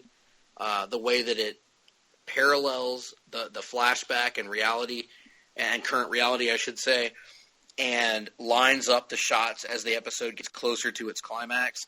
During this episode, you see Oliver actually skin a man alive, basically, in the flashbacks, and see a side of Oliver that you don't know. It also shows the viciousness that Chase is claiming that Oliver has inside of him, and that's ultimately what Oliver has to confess, is that he killed people because he liked it. As Nick, I know you and I have enjoyed that meme that's come out of that. I liked it, and it was just a powerful set of scenes where Chase tortures Oliver to the breaking point, and Oliver has to admit to himself that he's a killer and that there's a piece of him inside of him that really couldn't have cared less about his father's list, that just wanted an excuse to unleash what was inside him. Also, the flashbacks with Dolph Lundgren's character, Konstantin Kovar, are great, and importantly, he survives at the end thanks to the intervention of Malcolm Merlyn, which leads me to wonder if Kovar has something to do with Adrian Chase's rise in Star City. Yeah, I think there's certainly the potential for that. But yeah, I absolutely love this episode, man. It so emotional, so uncomfortable at times. Yeah. just and yet utterly engaging. It's not so uncomfortable that you want to look away. It's just has this ominous feeling about it that no other Arrow episode, probably not since season 2, has really had. The ultimate reveal of Oliver and the fact that Oliver seemingly enjoys killing, just all really, really good stuff. And it's an episode that helps to further cement Adrian Chase / Prometheus as probably.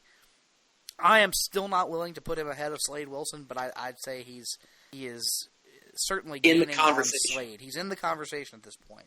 Those are clearly the top 2 Arrow villains to this point. Yeah, I totally agreed. I said this on Twitter after the show that Prometheus is a Deathstroke level villain, and I never thought I'd say that and I've enjoyed Damien Dark. We both enjoyed Ra's al Ghul on the show, but this is a different level. There's levels to this shit, man, and Adrian Chase has reached that level of villainy that few in television can reach. And I think the scene that just put it over the top, as if I needed anything to be put over the top, the scene that just put it over the top was at the very end when he's leaning towards Oliver and he's about to remove Oliver's Bratva tattoo forcefully.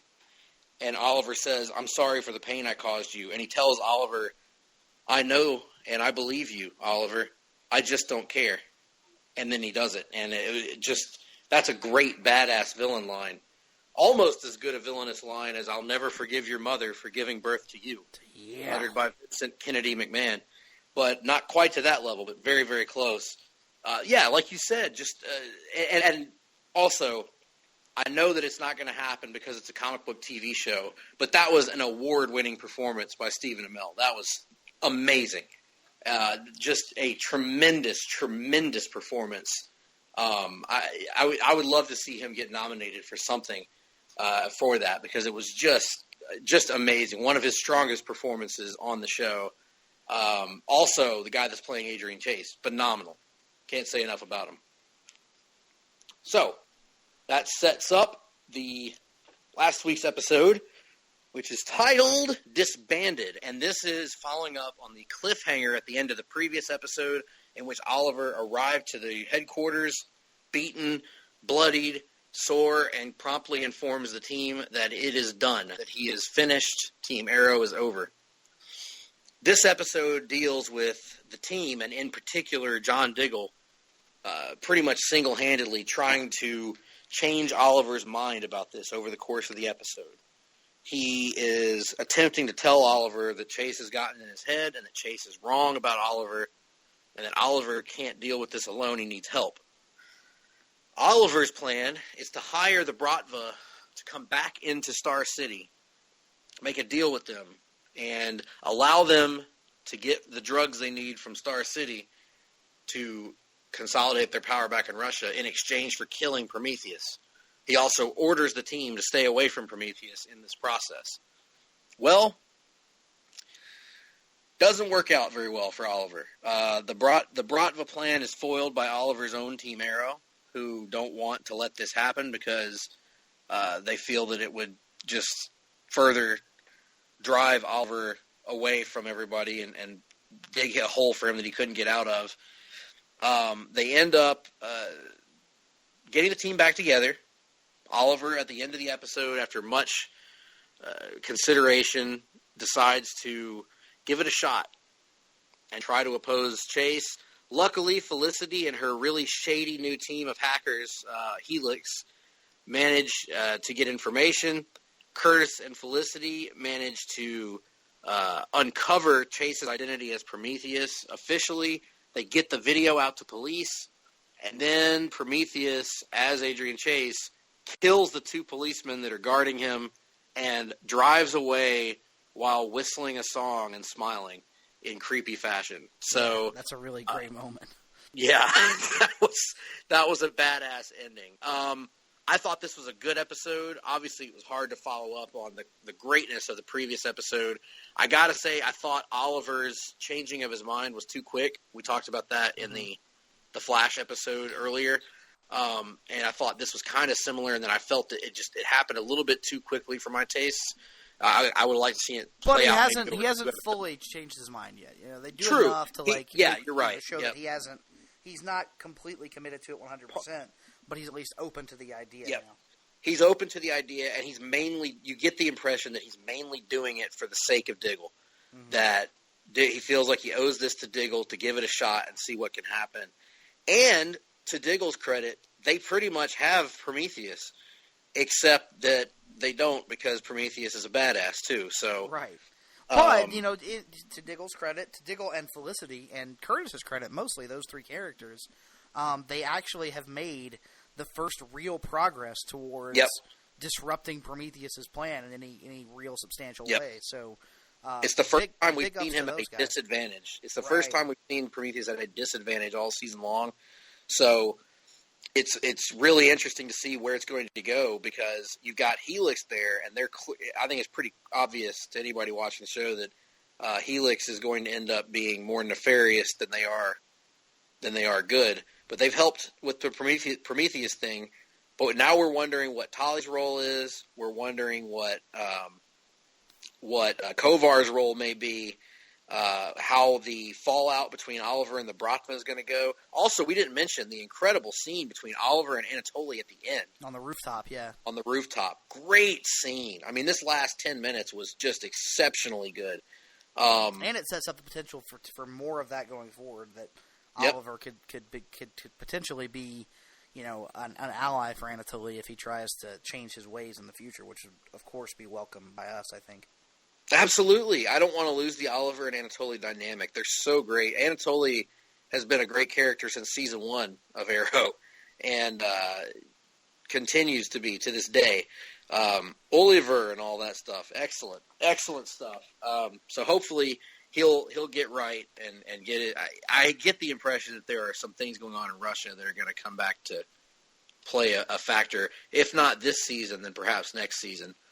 So yeah, really looking forward to how this plays out. Glad you're enjoying it as much as I am. It's been a killer season at this point. Mm-hmm. Now, that sets us up for. I mean, there's really no way to rank these shows. Yeah, I was about to say, is there even a point in attempting that? No.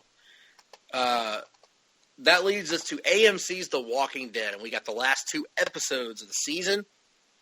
The first of which is titled Something They Need.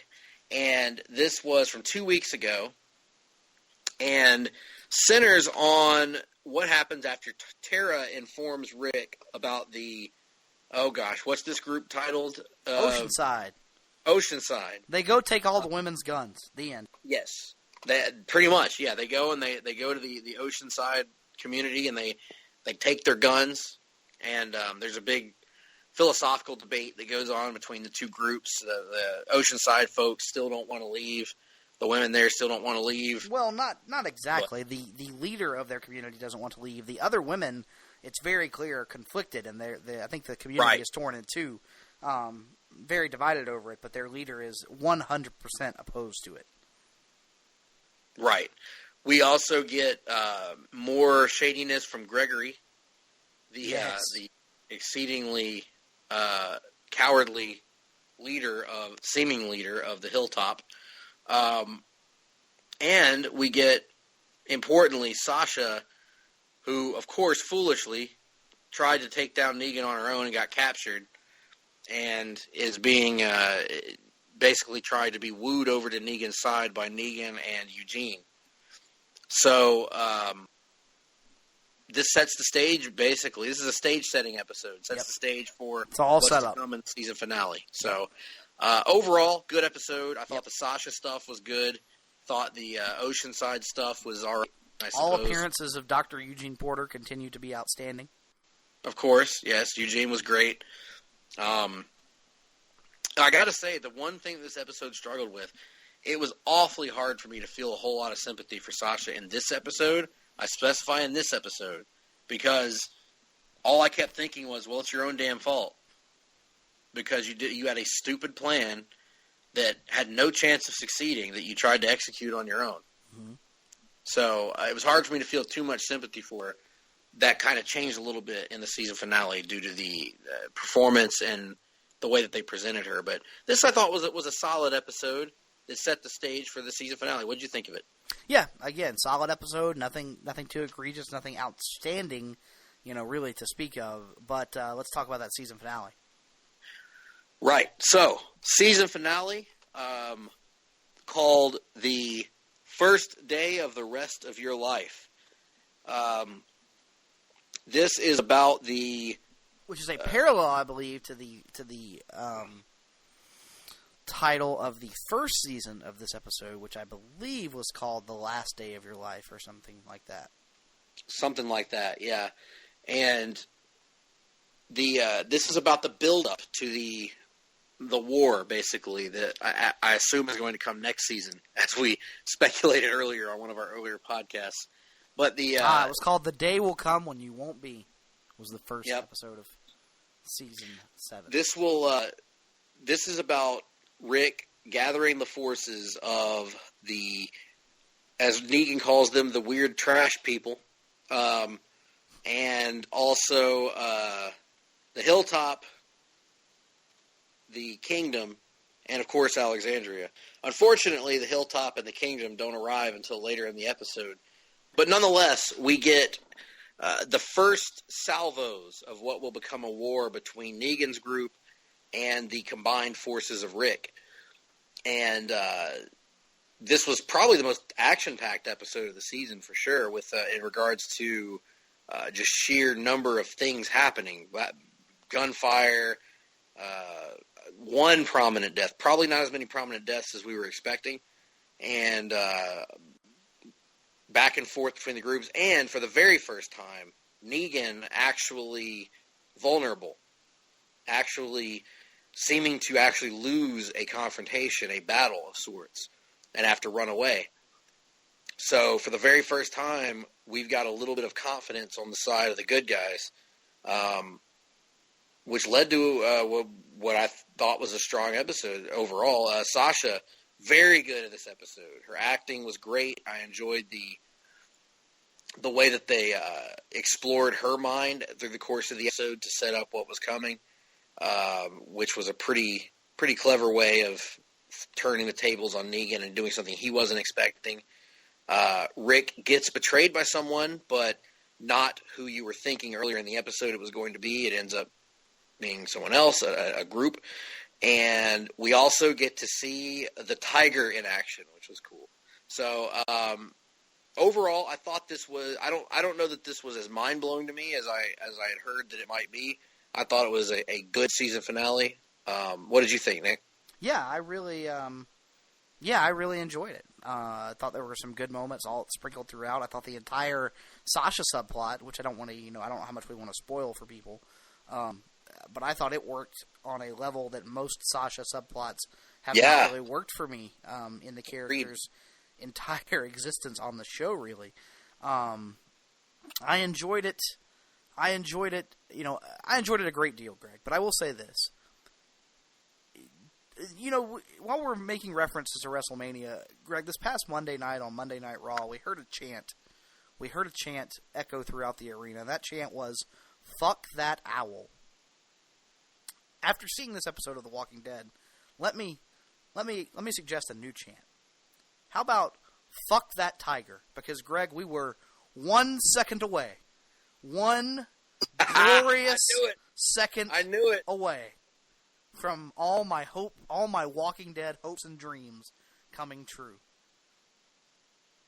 And the tiger. Because Carl's brains were about to be splattered all over Lucille. The damn tiger interrupted what would have been the greatest moment in the show's history. The only way, oh God, it would have been so awesome because then he could have had Eugene come up to confirm that he was actually dead, and we would have gotten an awesome Eugene one-liner, and I would have just said, "That's it. The show has peaked. You can't go any higher than that." I knew it. As I was watching that scene, it was so hard not to text you or Facebook message you to mention it because I knew what your reaction would be. So close. Always. Even in mid-swing. Always. The kid is perpetually on the edge of death and just somehow surviving every bad situation he's ever put in. You can't kill the fucker. He is the Walking Dead's cockroach. I also enjoyed the confrontation between Eugene and Rick when Eugene is trying to convince Rick to give up to Negan. I thought that was a compelling scene because Rick sees that, and also Rosita sees that her friend that she knew for so long is really and truly lost to them, essentially. Well, although there's still hope. Yeah, there's still hope. Especially because Sasha, they did the line where Sasha says she still believes in him. So well, yeah, and he actually makes reference to the fact that he wishes he could be better, but he realizes that he's nothing more than a gutless coward, essentially. And she says she doesn't believe that's all he is, and so I think her death could potentially serve as maybe a little bit of redemption for the character if you think he needs redeeming. I myself don't. I think it is more than reasonable that there will be people in this world who would simply be, who would be cowards, who would be willing to do and say just about anything to ensure their own self-preservation. And I have no issue with a character like that on the show. Quite frankly, Nick, now this is just one man talking. This is just one man saying this. Now, don't tweet me.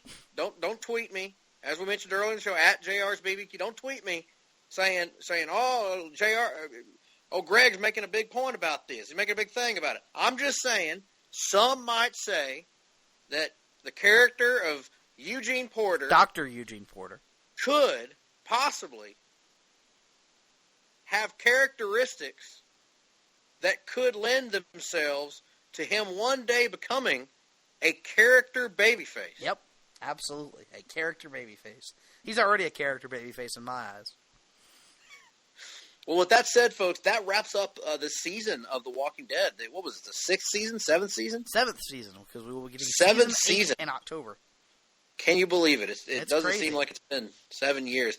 So, with the season wrapped up, where does this season stack up for you in the Walking Dead pantheon? Oh man, that's really hard to say because the seasons have all kind of started to run together a little bit here.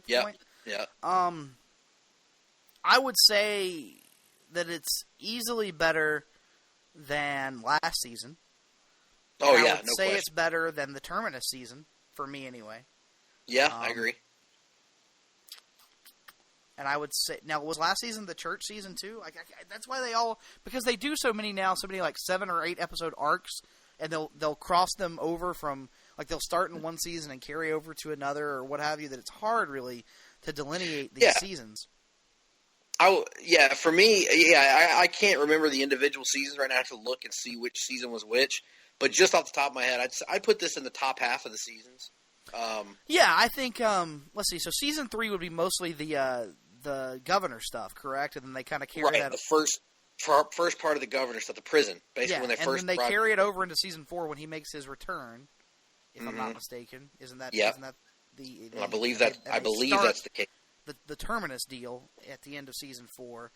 Season 5, they get to Terminus, and by that kind of sets them on the road to head towards Alexandria and all that. So I would say, just looking at it here on Wikipedia, I'd say I'd have it ahead of season 5 and 6. Not ahead of season 3. I'd have it ahead of season 1. You and I are abnormally big fans of season 2, even though despite the fact that most people consider it to be painfully slow. I would say right now, I think 2, 3, and 4 are kind of the show's apex, and then this one will be right after those. So kind of squarely in the middle. I agree. But an improvement from the last couple of seasons. So it represents something of a course correction for the show and a slight, or not a slight trend, a pretty decent trend upward in terms of the show's quality. Absolutely. Completely agree with you on that. You said it perfect, Bubba. I agree. Definitely trending upward and a nice rebound from what was I think both of us agree, probably the worst season of the show, which was last season. So, nice rebound season for The Walking Dead. On my end, I've also been watching Legion. I have not completely caught up. I know they've had their season finale already. But I will say this. I wanted to bring that up to say that I've turned the corner on Legion, finally. The weirdness, I still think it's weird at times just to be weird. But overall, I finally get it now. They've made it a lot clearer what's going on. They have increased the ties to the X-Men universe. And hey, I'm all in now. I'm really interested. I love the way they've done the villain. So, hey, I was wrong. I'm back on board with Legion now. Good to hear. I have also started Iron Fist, but I'm gonna wait until I wrap that one up to give my full thoughts on it. Very good. Very, very interested in hearing those, Nick. But with that being said, my voice anyway is about to go, so we're going to wrap things up. And Nick, tell the folks out there what we got coming their way in the next couple weeks. Well, I think I already did this in the first half of the episode, but I'll do it again in brief. Next week, I believe we're scheduled to have an episode of the Longbook Hunters on Hard-Traveling Heroes, the storyline of Green Arrow, Green Lantern that gave us the name of our podcast. I'm not sure if that's going to happen or not. We may have to shift that around with a planned off the page on Batman Forever. And, of course, we will be wrapping up the month with a countdown of our top 5 Scott Snyder Batman single issues of all time.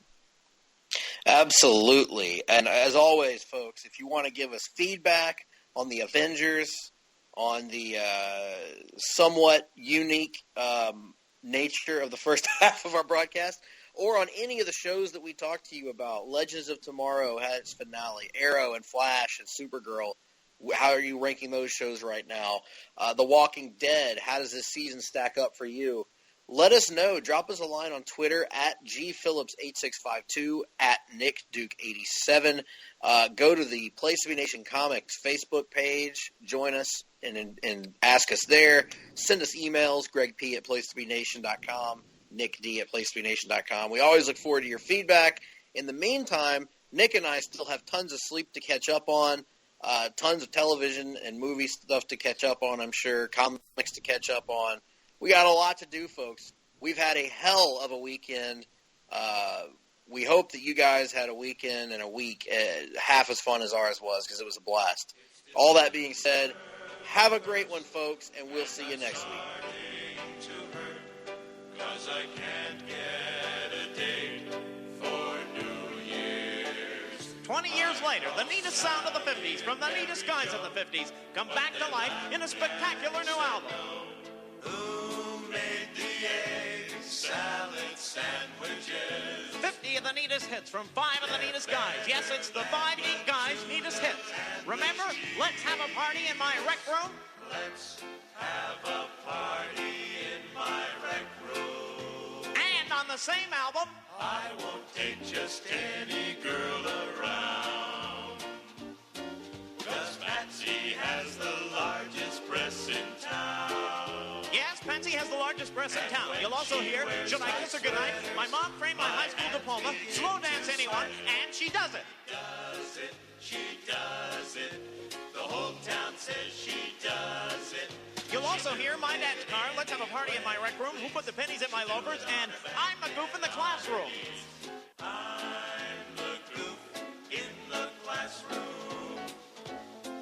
And I don't mind if kids pick on me. Yes, 50 of the world's neatest songs from 5 of the world's neatest guys. It's K-Tel's 5 Neat Guys' neatest hits. 5 thugs pulled my tie from my collar, so don't step on my clip-on tie. It's 5 Neat